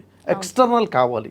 అప్పుడు ఒక చిన్న మాట, నీకేం కాదు అన్న ఒక చిన్న మాట, నీకు నేనున్నాను అని ఒక చిన్న మాట, ఉంటానా అది వేరే విషయం. నీకు నేనున్నాను, నీకేం కాదు, ఇది పెద్ద సమస్య ఏం కాదు, చిన్న చిన్న మాటలే అప్పుడు ఇది చాలా పెద్ద బలాన్ని ఇస్తాయి ఆ టైంలో. ఎక్స్టర్నల్ కావాలి ఖచ్చితంగా. ఎక్స్టర్నల్ అప్పటికప్పుడు వస్తాయా రావు, ఎక్స్టర్నల్ ముందు నుంచి తయారు చేసి అలాంటి ఫ్రెండ్స్ ఉండాలి, అలాంటి సర్కిల్ ఉండాలి, అలాంటి సర్కిల్ ఉండాలి. గతంలో ఒక వ్యక్తి సూసైడ్ చేసుకోవాలని డిసిషన్ తీసుకొని రైలు పట్టాల మీద, ట్రైన్ ట్రాక్ మీద వెళ్ళేసి పడుకున్నాడు. చచ్చిపోలే, ఇంక ట్రైన్ వస్తే నేను చచ్చిపోతాను, ఇంకంతే లాస్ట్, ఇంకెవరూ లేరు అక్కడ. ట్రైన్ రాక ముందు తనకు నోటిఫికేషన్ వచ్చింది, ఫోన్ నోటిఫికేషన్ వచ్చింది. చచ్చిపోవాలనుకునేవాడు ఖచ్చితంగా ఏదో ఆశ కోసం ఎదురు చూస్తుంటాడు, ఏదో పిలుపు కోసం ఎదురు చూస్తుంటాడు. ఆ పిలుపు లేకపోతే చచ్చిపోతాడు. ఒక నోటిఫికేషన్ వస్తుంది, ఆ నోటిఫికేషన్ ఓపెన్ చేస్తే బ్రదర్షిప్ వీడియో కనబడింది. వెంటనే లేచి బయటకు వచ్చేసాడు. Super sir. అంటే ఆ చిన్న థంబ్నెయిల్, ఆ వ్యక్తి ఆ ఫేస్ గుర్తొచ్చినా చాలు, ఇక్కడేదో హోప్ ఉంది నాకని వెంటనే కాల్ కలిపి దీ సిచ్యువేషన్. అంటే ఖచ్చితంగా ఎక్స్టర్నల్ మోటివేషన్ కావాలి, ముందు నుంచే ప్రిపేర్ చేసుకోవాలి. అతనే సబ్స్క్రైబ్ చేసి ఉండకపోతే బ్రదర్షిప్ ఛానల్ని, నోటిఫికేషన్ వచ్చి ఉండకపోతే, తన సర్కిల్లో ఇక్కడ సబ్స్క్రిప్షన్ ఉంది కాబట్టే కదా వచ్చింది. సార్, చాలా మందిలో కూడా ఒక తపన ఉంటుంది, నేను ఇలా ఉండాలి, అలా ఉండాలి, ఒక మంచి పొజిషన్లో వెళ్ళాలి అని చెప్పి. కొంతమందికి పరిస్థితులు అనుకూలిస్తాయి, దానికి తగ్గట్టుగా వాళ్ళని వాళ్ళు మోల్డ్ చేసుకుంటూ ఉంటారు. కొంతమంది విలేజెస్లో ఉన్న వాళ్ళని చూసుకుంటే వాళ్ళకు కుటుంబ పరిస్థితి కరెక్ట్గా ఉండదు, కానీ వాళ్ళ ఆలోచనలు బాగుంటాయి, ఆ ఆలోచనలు ఆచరణలు పెట్టే శక్తి కూడా ఉంటుంది. అటువంటి వాళ్ళ పరిస్థితి ఏంటి సార్? కానీ చేయలేకపోతుంటారు. ఆ ప్లానింగ్ అదంతా ఎలా ఉండాలి, వాళ్ళని వాళ్ళు ఏ రకంగా మోల్డ్ చేసుకోవాలి? అవును, ఇప్పుడు విషయం చూడండి, ఆ సిచ్యువేషన్ వాళ్ళకి అందుబాటులో లేకపోవచ్చు. విలేజ్ అంటున్నారు, టౌన్ అంటున్నారు, సిటీస్లో ఉన్నటువంటి వాళ్ళకు ఉన్న ఆపర్చునిటీస్ వాళ్ళు ఉండకపోవచ్చు, అలాంటి వాతావరణానికి గైడెన్స్ ఉండకపోవచ్చు. ఈ రోజు ఏమైపోయిందంటే ఇది సిటీ, ఇది విలేజ్ అన్న గ్యాప్ లేకుండా పోయింది. ఎందుకంటే ప్రపంచం మొత్తం ఒక ప్లాట్ఫామ్ మీదకి వచ్చేసింది, ఇంటర్నెట్ ద్వారా, సోషల్ మీడియా అనే ప్లాట్ఫామ్ ద్వారా. దాన్ని ఎంతవరకు ఉపయోగించుకుంటున్నాం అనేది ఇంపార్టెంట్. ఇప్పుడు స్టూడెంట్స్ ఉన్నారు, లైఫ్లో కళలు పెద్దగా ఉన్నాయి, గోల్స్ పెద్దగా ఉన్నాయి. ఇప్పుడు వచ్చిన సమ్మర్ హాలిడేస్లో ఎలా చేస్తున్నాము, హాలిడేస్లో ఎలా ఏం చేస్తున్నాము, లీజర్ టైంని ఎలా యూస్ చేసుకుంటున్నాం అనేది ఇంపార్టెంట్. ఇప్పుడు చూడండి, ఇప్పుడు ఈ మే నెల వచ్చేసరికి దాదాపుగా స్టూడెంట్స్ అందరూ కూడా ఫ్రీగా ఉంటారు. దీన్ని ఎలా యూస్ చేసుకున్నాం? రకరకాల ప్లేసెస్లో రకరకాల సమ్మర్ క్యాంప్స్ నడుస్తున్నాయి. స్కిల్స్ నేర్చుకోవచ్చు, అవునా? ఒక మనిషి కావాలి, స్పీకింగ్ స్కిల్ కావాలంటే నేర్చుకోవచ్చు, యాటిట్యూడ్ మారే విధంగా చేసుకోవచ్చు, కొత్త ఎక్స్పోజర్ రావచ్చు, నాలెడ్జ్ విషయంలో నేర్చుకోవచ్చు. ఇప్పుడు చూడండి, మేము కూడా ఈ మే నెలలో 23, 24, 25, 26 4 రోజుల ఆన్లైన్ సమ్మర్ క్యాంప్ పెట్టాం. ఫస్ట్ టైం డిజైన్ చేసింది. ఎవరి కోసం ఇది అంటే 8th క్లాస్ చదువుతున్నా, అంటే టీనేజ్ 13 years ఏజ్ దగ్గర నుంచి గ్రాడ్యుయేట్స్ వరకు కూడాను, అంటే 22 years వరకు కూడాను. ఇంకా చెప్పాలంటే నేను స్టూడెంట్ అని చెప్పిన ప్రతి వ్యక్తికి, నిత్య విద్యార్థిలా ఉంటారు కదా, 60 సంవత్సరాలు వచ్చినా కానీ నేర్చుకోవాలన్న ధోరణి ఉన్నటువంటి ప్రతి వ్యక్తి కోసం ఈ సమ్మర్ క్యాంప్ అనమాట. దీంట్లో ముఖ్యంగా ఏం చెప్తామంటే ఒక 10 పాయింట్స్ మీద ఫోకస్ చేయబోతున్నాం. ఈ 10 పాయింట్స్కి కనుక మనిషి ఎస్తాన సమాధానం చెప్పగలిగితే తన లైఫ్లో ఎవడు ఆపలేడు తన్ని. ఆ స్థాయికి మైండ్ సెట్ తయారు చేద్దామని ఆలోచనతో 4 days వర్క్షాప్ లైవ్గా నేను తీసుకోబోతున్నాను. ఇవి పాసిబుల్ అవుతుందా సార్? 100% పాసిబుల్ అవుతుంది. ఖచ్చితంగా 4 days ఏంటి, 4 hours సరిపోవచ్చు లైఫ్ మారడానికి, 4 minutes కూడా సరిపోతుంది. ఒక థాటే కదా, ఒక ఆలోచనే కదా మార్పు రావాల్సింది. ముఖ్యంగా ఇక్కడ ఏంటంటే, ఇప్పుడు ఒక వ్యక్తి ఏదో అనుకుంటాడు, అనుకున్నది ఎదుటి వ్యక్తికి చెప్పడం, ఇది ఇంపార్టెంట్. ఎదుటి వ్యక్తికి అర్థమయ్యేలా చెప్తున్నాడా, ఎదుటి వ్యక్తిని ఆకర్షించేలా చెప్తున్నాడా అన్నది పాయింట్. ఇది ఈ రెండు ఎంతమందిలో ఉంటాయి? మనం ఏదైనా ఎదుటి వ్యక్తి ఏదైనా చెప్పాలనుకున్నప్పుడు చెప్పాలనుకున్న విషయాన్ని ఎంత ఎఫెక్టివ్గా చెప్తున్నాము అన్నది ఇంపార్టెంట్. అంటే అర్థమయ్యేటట్టు చెప్తున్నామా, అట్రాక్ట్ చేసేలా చెప్తున్నామా? ఈ స్కిల్ ఉన్నవాడు లైఫ్ ఎలా ఉంటుంది, ఈ స్కిల్ లేని వ్యక్తి లైఫ్ ఎలా ఉంటుంది? ఉన్న వాళ్ళది క్లారిటీగా ఉంటుంది, చాలా క్లారిటీగా దూసుకుని ముందుకు వెళ్ళిపోతాడు. ఆ స్కిల్ రాణించడం కోసము ఈ సమ్మర్ క్యాంప్లో మనం డిస్కస్ చేయబోతున్నాము. ఈ స్కిల్ మీద ఫోకస్ ఉంది. ఇంకా లైఫ్లో క్లారిటీగా గోలే లేదు. ఆ గోల్ సెట్టింగ్ గురించి దీంట్లో మాట్లాడబోతున్నాం క్లారిటీగా. ఇది 13 years ఏజ్లో ఉన్న 8th class స్టూడెంట్ వింటే ఎంత బాగుంటుంది. అవును, అదే ఈరోజు 30 years ఏజ్లో ఉన్న వ్యక్తి కూడా అవసరమే మనకి చెప్పాలంటే. ఇంకా చెప్పాలంటే ఒక మనిషి యొక్క లైఫ్ ఏంటంటే నిన్నటి వరకు తన అలవాట్లే ఈరోజు లైఫ్. మనిషి అలవాట్లకు తగ్గట్టుగానే రిజల్ట్స్ ఉంటాయి కదా. ఒక మనిషికి కొన్ని అలవాట్లు ఉంటాయి, ఇవి నేను మార్చుకోవాలి అనుకుంటారు, మార్చుకోలేడు. ఈ అలవాట్లు నా లైఫ్లోకి రావాలి అనుకుంటుంటాడు, ఏం రావాలో తెలుసు కానీ రావు అవి. అంటే మంచి అలవాట్లు రావట్లేదు, చెడు అలవాటు పోవట్లేదు. అసలు హ్యాబిట్స్ చెడు అలవాట్లని మంచి అలవాటు మార్చుకోవటం ఎట్లా, దీని మీద సమ్మర్ క్యాంప్ ఉంది. సమ్మర్ క్యాంప్లో కవర్ అవుతున్న టాపిక్స్. అసలు ఒక మనిషిలో ఉండాల్సిందే లీడర్షిప్ క్వాలిటీస్. లీడర్షిప్ అంటే అందరూ ఏమనుకుంటారంటే ఇద్దరిని నడపడం, నలుగురిని నడపడం, 10 మందిని నడపడం అంటారు. కాదు, లీడర్షిప్ అంటే తనను తాను నడిపించుకోవడం. నన్ను నేను లీడ్ చేసుకోవడమే లీడర్షిప్. నిజం చెప్పాలి, ఎట్లా నడిపించుకోవాలి, నా గోల్ వైపుకి నడిపించుకోవాలి, డివేట్ అవ్వకుండా. That is leadership. అది చేయగలిగిన వాడు 100 మంది నడిపిస్తాడు. ఆ లీడర్షిప్ స్కిల్స్ గురించి వర్క్షాప్లో ఉంది. అంటే ఈ సమ్మర్ క్యాంప్ అనే 4 days సెషన్లో ఉంది. ఇలాంటి దాదాపు 10 areas కవర్ అవుతున్నాయి. హ్యూమన్ రిలేషన్స్ ఎలా మెయింటైన్ చేయాలి, ఎమోషనల్ ఇంటెలిజెన్స్ ఎలా కలిగి ఉండాలి, అంటే ఎలాంటి పరిస్థితుల్లో అయినా కానీ డిసిషన్స్ ఎలా తీసుకోవాలి, క్రిటికల్ సిచ్యువేషన్లో బిహేవియర్ పాజిటివ్గా ఎలా పెట్టుకోవాలి, పాజిటివ్ మైండ్ సెట్ని ఎలా క్రియేట్ చేసుకోవాలి, ఇవన్నీ కూడా లైఫ్కి బేసిక్ ఫండమెంటల్స్ అనమాట. ఇవి ఎవరికి కావాలి? ఈరోజు PhD అయిన వాళ్ళకి కూడా ఇలాంటి ఎడ్యుకేషన్ దొరకట్లేదు. అలాంటిది ఒక టీనేజ్ నుంచి 8 years 8th class 9th class 10th class ఇంటర్మీడియట్లో ఉన్న వాళ్ళకి ఇది ఎంత బలంగా ఉపయోగపడతాయి. ఇదంతా ఆలోచించి మొట్టమొదటిసారిగా నేను డిజైన్ చేశాను. ఇది 4 days సమ్మర్ ఆన్లైన్. ఇది ఎవరి కోసం అంటే ప్రతి ఒక్క వ్యక్తి కోసం అవసరం అన్నమాట. ఇట్లాంటి ఎవరి కోసము? నేను విలేజ్లో ఉన్నాను అనుకున్న వాళ్ళ కోసమే కదా. ఇది ఆన్లైన్లో ఉంది కదా, అందుబాటులో ఉంది కదా. సో వీళ్ళని కాంటాక్ట్ చేయొచ్చు. బ్రదర్ షఫీ ఛానల్ని వీళ్ళు చూసినా కానీ దీనికి సంబంధించిన వీడియో కనిపిస్తుంది, కాంటాక్ట్ నెంబర్ కనిపిస్తుంది. కాల్ చేసి కనుక్కున్నా కానీ వాళ్ళకి డీటెయిల్స్ అదేంటి ఈ సమ్మర్ క్యాంప్లో ఏముండబోతుందని ఫోన్ చేసిన వాళ్ళు డీటెయిల్స్ వస్తాయి. 9981110385 నెంబర్ ఉంది, టోల్ ఫ్రీ నెంబర్. కాల్ చేయండి, మీకు ఛార్జెస్ కూడా ఏముండవు. కాల్ కనుక్కోండి అసలు ఏముంటుంది ఆ 4 days. మీరు ఎక్కడికో రావాల్సిన అవసరం లేదు, మీ ఇంట్లోనే కూర్చొని వినొచ్చు కదా. ఇంట్లో కూర్చొని వింటే, ఇంట్లో ఒకళ్ళు నేను సీట్ బుక్ చేసుకుంటే ఇంట్లో ఉన్న 10 మంది కూడా వినొచ్చు, నలుగురు కూడా వినొచ్చు, ఇద్దరుంటే ఇద్దరు వినొచ్చు. ఆలోచనలు మారిపోతాయి. కాబట్టి అవకాశాలు సిటీలో ఉన్న వాళ్ళకే ఉంది అలా కాదు, ఎక్కడున్న వాళ్ళకున్నా వెతికే వాడికి అవకాశాలు ఉన్నాయి, మన ఎదురుగానే ఉన్నాయి. కాబట్టి ఎలాంటి వాళ్ళైనా కానీ వాళ్ళ పరిస్థితులు వాళ్ళకి తగ్గట్టుగా మార్చుకోవచ్చు. అవకాశం వాళ్ళ కళ్ళ ముందునే, వాటిని వెతకాలి, చూడాలి, వాటిని ఉపయోగించుకోవాలి. ఓకే. అయితే సార్ చాలామంది ఇట్లా మోటివేషనల్ స్పీకర్స్ చెప్పినప్పుడే కానీ ఎవరైనా చెప్పినప్పుడు వింటుంటాం, నిజంగా రేపటి నుంచి చేసేస్తా అన్న ఒక ఏమంటారు దాన్ని, మోటివేషనే అనిపిస్తుంది సార్. కానీ తర్వాత పక్కకి వెళ్ళిపోతే ఏముండదు, నార్మల్. అది రావాలి అంటే, ఆ తపన ఉన్నది నిజంగా ఆచరించాలంటే ఏం చేయాలి సార్? చూడండి, ఒక మోటివేషన్ ఒక మనిషికి స్టార్ట్ చేయడానికి ఉపయోగపడుతుంది, ముందుకెళ్ళటానికి కాదు. ఒక వ్యక్తికి చూడండి, అదే అంటాను నేను. నువ్వు ఒక 5 నిమిషాల వీడియోనో 10 నిమిషాల వీడియోనో మోటివేషన్ వీడియో చూసినప్పుడు వచ్చిన మోటివేషన్లో ఒక థాట్ వస్తుంది, నేను ఇప్పటి నుంచి ఇలా ఉండాలి, ఇలా ఉండకూడదు, లెర్నింగ్ అవుట్పుట్. వాటిని రాసుకోవాలంట పర్సనల్ డైరీలో. ఇది గైడ్గా ఉంటుంది. ఆ మోటివేషన్ వీడియో ఉంటుంది మనతో పాటు, ఇది గైడ్గా ఉంటుంది. ఇది ఉండాలి కదా. ఇక్కడ డిసిషన్ తీసుకుంటాం. మోటివేషన్ వీడియో ద్వారా మనకు కావాల్సింది మోటివేషన్ కాదు, కానీ నిర్ణయాలు తీసుకోవాలి. తీసుకున్న నిర్ణయాలు రాసుకుని దీని తగ్గట్టుగా ముందుకెళ్ళాలి. అయితే మోటివేషన్ ఎవరి కోసము? లక్ష్యం ఉన్నవాడి కోసం కదా. లక్ష్యం లేనివాడి కోసం మోటివేషన్ వీడియోస్ వినడమే లక్ష్యం. అది అవునా లేదా? ఇప్పుడు లక్ష్యం లేనివాడు మోటివేషన్ వీడియో చూసి ఏం చేస్తాడు? ఇప్పుడు మీరు ఎక్కడికి వెళ్ళేది లేదు, మీ బండిలో ట్యాంక్ ఫుల్ డీజిలో పెట్రోల్లో పెయింట్ చేసుకున్నారు, ఏం లాభం? అలాగే నాకు ఎంత మోటివేషన్ ఉంటే మాత్రం ఏం లాభం? ఎక్కడికి వెళ్ళాలో లక్ష్యం ఉండాలి కదా. ఆ లక్ష్యాన్ని సెట్ చేసుకోవాలి. దానికి ఒక మెంటర్షిప్లో, గైడెన్స్లో లక్ష్యం ఉండి దానికి క్లారిటీగా ఏముండాలి ఏం కూడదు చూసుకుంటే ఉంటుంది. అయితే మోటివేషన్ కాదు, మనకు కావాల్సిన ట్రాన్స్ఫర్మేషన్. మోటివేషన్ వీడియోస్ వేరు, ట్రాన్స్ఫర్మేషన్ వర్క్షాప్స్ వేరు. ఓకే, నేను అది చెప్తున్నాను. ఆన్లైన్లో ఉన్న వర్క్షాప్స్ ఉన్నాయి, ఆఫ్లైన్లో ఉన్న వర్క్షాప్స్ ఉన్నాయి. ఇక్కడ ట్రాన్స్ఫర్మేషన్ వస్తుంది. దీనికి సంబంధించిన గ్యారంటీ ఇస్తాను. ట్రాన్స్ఫర్మేషన్ అంటే మనిషిలో మార్పు వచ్చేస్తుంది. అతనే 10 మందిని మోటివేట్ చేసి రోల్ మోడల్గా నిలబడే ట్రాన్స్ఫర్మేషన్ అంటే మార్పు వస్తుంది అనమాట. అక్కడ మనం అనుకున్న సాధించుకుంటూ ముందుకెళ్తాం. సార్, ప్రస్తుత సమాజంలో చూసుకుంటే చాలా చాలా ఘోరాలు జరుగుతున్నాయనే చెప్పాలి సార్. చాలా చూస్తున్నాం కూడా. అత్యాచారాలు అయితేంది, చిన్న చిన్న పిల్లల్ని ఇలా చేస్తున్నారని చెప్పి న్యూస్ ప్రతిరోజు ఏదో ఒకటి వింటూనే ఉన్నాం. అసలు ఏంటి సార్ వీటన్నిటి గురించి? అంటే నెగిటివ్ థాట్స్, వాళ్ళకి ఎక్కువగా నెగిటివ్గా ఆలోచించడము, లేదంటే కుటుంబ పరిస్థితుల, వాళ్ళని ఏ రకంగా ఎవరు మోటివేట్ చేయటం వల్ల ఎందుకు ఇలాంటి పరిస్థితులకు కారణమవుతున్నారు సార్ వాళ్ళు? 2 విషయాలు చెప్పొచ్చండి ఇక్కడ. ఒక విషయం ఏంటంటే అసలు ఒక మనిషి యొక్క ఆలోచన విధానం ఎలా తయారవుతుంది అంటే ఒక మనిషి పుట్టక ముందు నుంచి ఆలోచన విధానం ఉంటుంది. ఓకే. అంటే గర్భంలో ఉన్న శిశువుకే మైండ్ సెట్ తయారవడం మొదలవుతుంది. గర్భంలో ఉన్న శిశువు సమయంలోనే అంటే ఆ పిండం సమయంలోనే తల్లి వింటున్న విషయాలు, తల్లి అనుభవిస్తున్నటువంటి సిచ్యువేషన్స్ యొక్క ఇంపాక్ట్ అక్కడ వస్తుంది. అంటే గర్భంలో ఉన్న పిండం కూడా వింటుంది, అనుభవిస్తుంది, తెలుస్తుంది ఫీలింగ్స్. అక్కడ నుంచి ప్రోగ్రామింగ్ స్టార్ట్ అవుతుంది నిజం చెప్పాలంటే. ఆ మైండ్ సెట్ పాజిటివా నెగిటివా.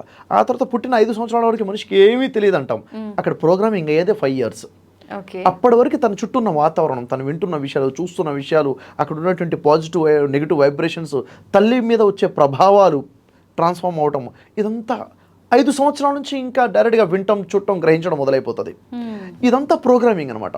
ఇక్కడ ఏదో ఒక్క విషయం స్ట్రాంగ్గా స్ట్రైక్ అవుతుంది బ్రెయిన్కి, అది స్ట్రాంగ్ మైండ్ సెట్గా తయారైపోతుంది. అది పాజిటివ్ కావచ్చు, అది నెగిటివ్ కావచ్చు, హెల్పింగ్ నేచర్ కావచ్చు, సెల్ఫిజం కావచ్చు, క్రుయాలిటీ కావచ్చు, ఒక సైడిజం కావచ్చు. ఇది గ్రో అవుతూ ఉంటుంది. ఒక నెగిటివ్ థాట్ వచ్చింది అనుకోండి, దాన్ని బ్రేక్ చేయగలగాలి. అది బ్రేక్ అవ్వాలి. అది కౌన్సిలింగ్ ద్వారా అవ్వాలి. ఎదుటి వ్యక్తి గుర్తించి దాన్ని దూరం చేయగలగాలి. లేదు అదే 2-3 సార్లు హిట్ అయ్యేసరికి ఆ మనిషి ఒక సైకోగా తయారవచ్చు, సమాజానికి పెద్ద చెడపురుగ్గా మారే అవకాశం ఉంటుంది.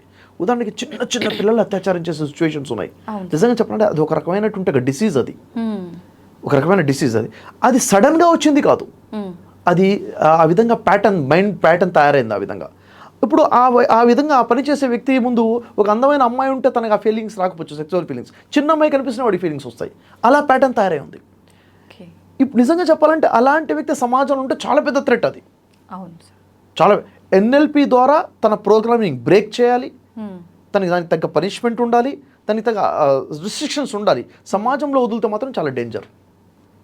కాబట్టి కొన్ని శిక్షలకి మన రాజ్యాంగం కూడా ఏం చెప్తుందంటే, మన పిల్లలు కూడా ఏముందంటే మరణ శిక్షలు ఉన్నాయి కొన్నిటికి. ఎందుకంటే కొన్ని వాటికి మందు లేదు, మరణ శిక్షనే. ఎందుకంటే సమాజంలో వాడు భారమే. అంటే ఇలా ఉన్నాయన్నమాట. అసలు యాక్చువల్గా ఏదైనా ఒక మంచి మనిషి చేస్తున్నాడు, ఏదైనా చెడు చేస్తున్నాడు, మంచి చేస్తున్నాడు, దాని ప్రభావం ఎలా ఉంటుంది చూడండి. ఒక మనిషి కానివ్వండి, ఒక సమాజం కానివ్వండి, వాళ్ళతో మంచి పనులు చేయించాలనుకుంటున్నాం మనం, చెడు పనులు చేయకుండా ఉండాలనుకుంటున్నాం. దానికి ఒక ఫార్ములా ఉంది. కొన్ని వందల వేల సంవత్సరాలు మనిషి యొక్క సైకాలజీని స్టడీ చేసినటువంటి ఒక ఫార్ములా, దాన్ని 5 point ఫార్ములా అంటారు. ఏంటది చూడండి. ఫర్ ఎగ్జాంపుల్, ఒక వ్యక్తితో నేను మంచి పనులు చేయించాలి, చెడు పనులు చేయించకూడదు అంటే ఏం చేయాలి? ఫర్ ఎగ్జాంపుల్, ఒక కంపెనీ ఒక ఇన్స్టిట్యూషన్ తీసుకుంటే ఒక టీమ్ లీడర్ని ఏర్పాటు చేస్తాం మనం. ఒక టీమ్ లీడర్ ఉంటాడు, మొదటి విషయము. రెండో విషయం ఏంటంటే, ఆ సదరు వ్యక్తికి ఎవరైతే మంచి పనులు చేయించాలనుకుంటామో అతనికి డైరెక్షన్స్ ఇస్తాం, డూస్ చెప్తాం, డోంట్స్ చెప్తాం, ఏం చేయాలో చెప్తాం, ఎలా చేయాలో చెప్తాం, ఏం చేయకూడదో చెప్తాం. అంటే క్లియర్గా ఇన్స్ట్రక్షన్స్ ఇస్తున్నాం. టీమ్ లీడర్ ఉన్నాడు, ఇన్స్ట్రక్షన్ క్లియర్గా ఉన్నాయి.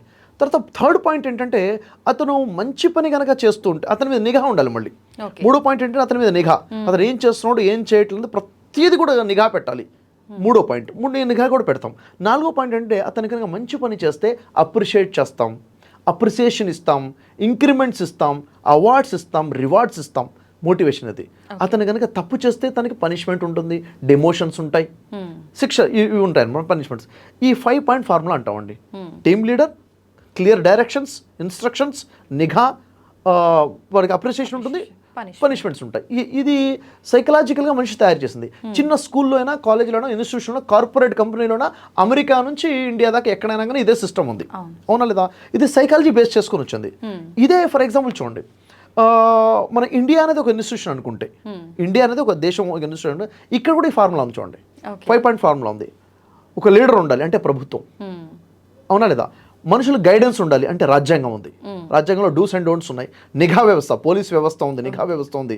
అప్రిసియేషన్, బహుమానాలు ఉన్నాయి, భారతరత్న ఉంది, పద్మభూషణ్, పద్మవిభూషణ్, రకరకాల యువరత్న, రకరకాల అవార్డ్స్ ఉన్నాయి. సామాజికంగా పనిష్మెంట్స్ కూడా ఉన్నాయి, జైలు శిక్షలు ఉన్నాయి, ఉరి శిక్షలు ఉన్నాయి, లైఫ్ టైం ఉన్నాయి అనమాట. ఈ 5 point ఫార్ములా ఎక్కడ కూడా కనిపిస్తుంది. యాక్చువల్లీ 5 point ఫార్ములా ఎక్కడి నుంచి వచ్చింది? ఇది ఎక్కడి నుంచి వచ్చింది? మనిషి యొక్క సైకాలజీని స్టడీ చేశాడు. కానీ ఇది యాక్చువల్గా చూసుకుంటే మన ధర్మాల్లో ఉంది, సనాతన ధర్మంలో ఉంది, ధర్మశాస్త్రాలలో ఉంది. ఖురాన్ని, బైబిల్ని, వేదాలను స్టడీ చేస్తే అక్కడి నుంచి వచ్చింది.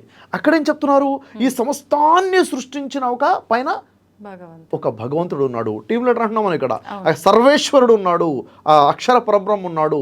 ఆయన యెహోవా అనొచ్చు, జీవం గల దేవుడు అనొచ్చు, అరబీలో భాషతో పిలవచ్చు, అల్లా అనొచ్చు, లేకపోతే భగవంతుడు అనొచ్చు, ఏమైనా పిలవండి, అవునా లేదా? సృష్టికర్త ఆయనే. ఆయన మన గైడెన్స్ ఇచ్చాడా లేదా? శాస్త్రాన్ని ఇచ్చాడు, ధర్మశాస్త్రాన్ని ఇచ్చాడు. దీని ప్రకారంగా వాక్య ప్రకారంగా జీవితం గడపని చెప్పాడు. అవును, లా ఇచ్చాడు మనకి. ఆ తర్వాత నిఘా పెట్టాడా లేదా? ఆయన చూస్తున్నాడుగా, ఆయన వింటున్నాడుగా, ఆయన గ్రహిస్తున్నాడుగా, చిమ్మ చీకట్లో కూడా చూస్తాడుగా, ఎవడు లేవున్నా వింటాడుగా, మనసులో అనుకున్న విషయాలు కూడా చూస్తాడుగా, నిఘా ఉంది. అతను మనం ఏది మంచి చేస్తే మంచికి మంచి ప్రతిఫలం భూమి మీద ఇస్తాడు, పరలోకంలో కూడా ఇస్తాడు.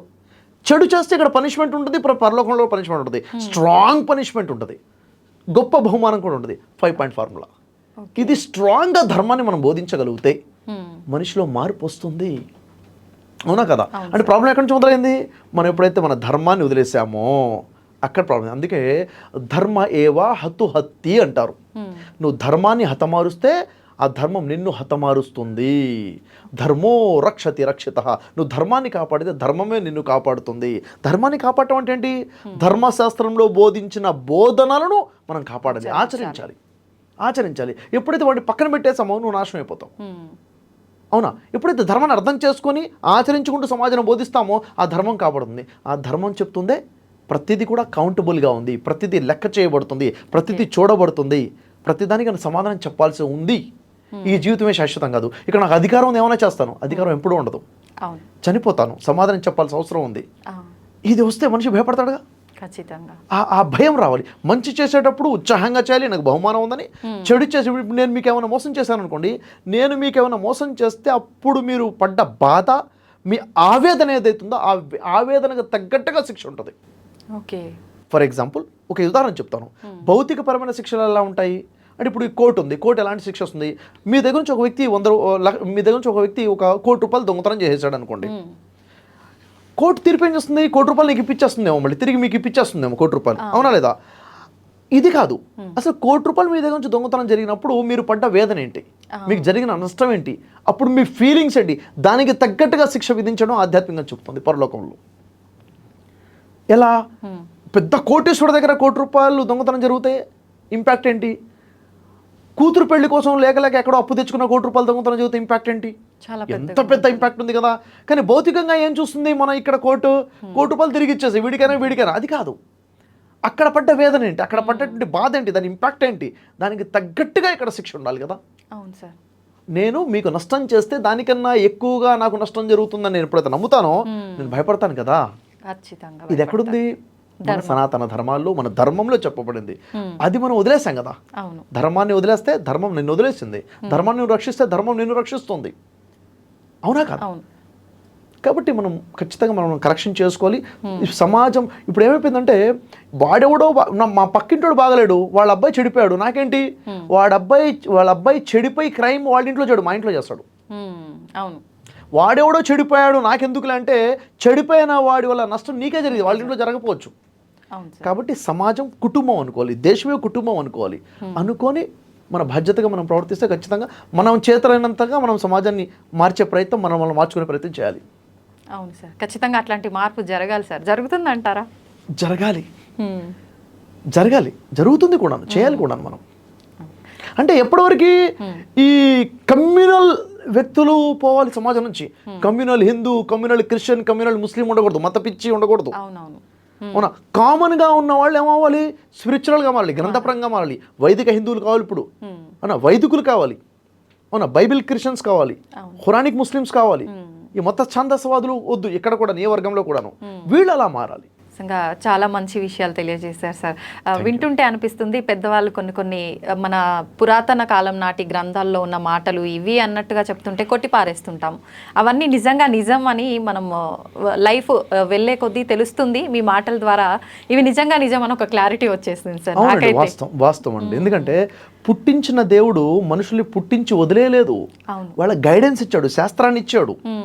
శాస్త్రాన్ని ఇచ్చి దీనికి తగ్గట్టుగా జీవితం గడుపు అని చెప్పి ఆ శాస్త్రాన్ని అర్థం చేసుకోవడం కోసమే తెలివిచ్చాడు. అవునా లేదా? ఈ తెలివిని ఉపయోగించి శాస్త్రాన్ని వదిలేసాం మనం, అది తప్పు. ఎవరో పెద్దవాళ్ళు చెప్పారు, వాళ్ళ మాట వినొచ్చు, వినకపోవచ్చు వదిలేండి. సృష్టికర్త చెప్తే వినాలి కదా, వినాల్సిందే, లేకపోతే నష్టమే కదా. అందరికీ తెలుసుకోవాలి. అంటే దేవుడు ఋషుల ద్వారా అనేక విషయాలు చెప్పించాడు, మహా ఋషుల ద్వారా చెప్పించాడు, రాజ ఋషుల ద్వారా చెప్పాడు. ఋషి అంటే ప్రవక్త అంటాము, ప్రవక్తలు ఉన్నారు, మహాప్రవక్తలు ఉన్నారు. వీళ్ళ ద్వారా ఇన్స్పిరేషన్, దేవుడి యొక్క రివల్యూషన్ మానవులకు అందింది. అంటే దేవుడు ప్రతి ప్రాంతంలో, ప్రతి భాషలో, ప్రతి యుగంలో మానవులకి సందేశం ఇచ్చాడు. ఓకే, అవును. ఇచ్చాడు, సందేశం ఇచ్చాడు. దేవుడు పుట్టించి వదిలేలే. ఇప్పుడు ఏదైనా ఒక వస్తువుని తయారు చేసిన వాడు వస్తువుని ఎలా వాడాలో మాన్యువల్ ఇస్తాడు కంపెనీ వాడు. మాన్యువల్ లేకుండా ఇది ఉండదు, అవునా?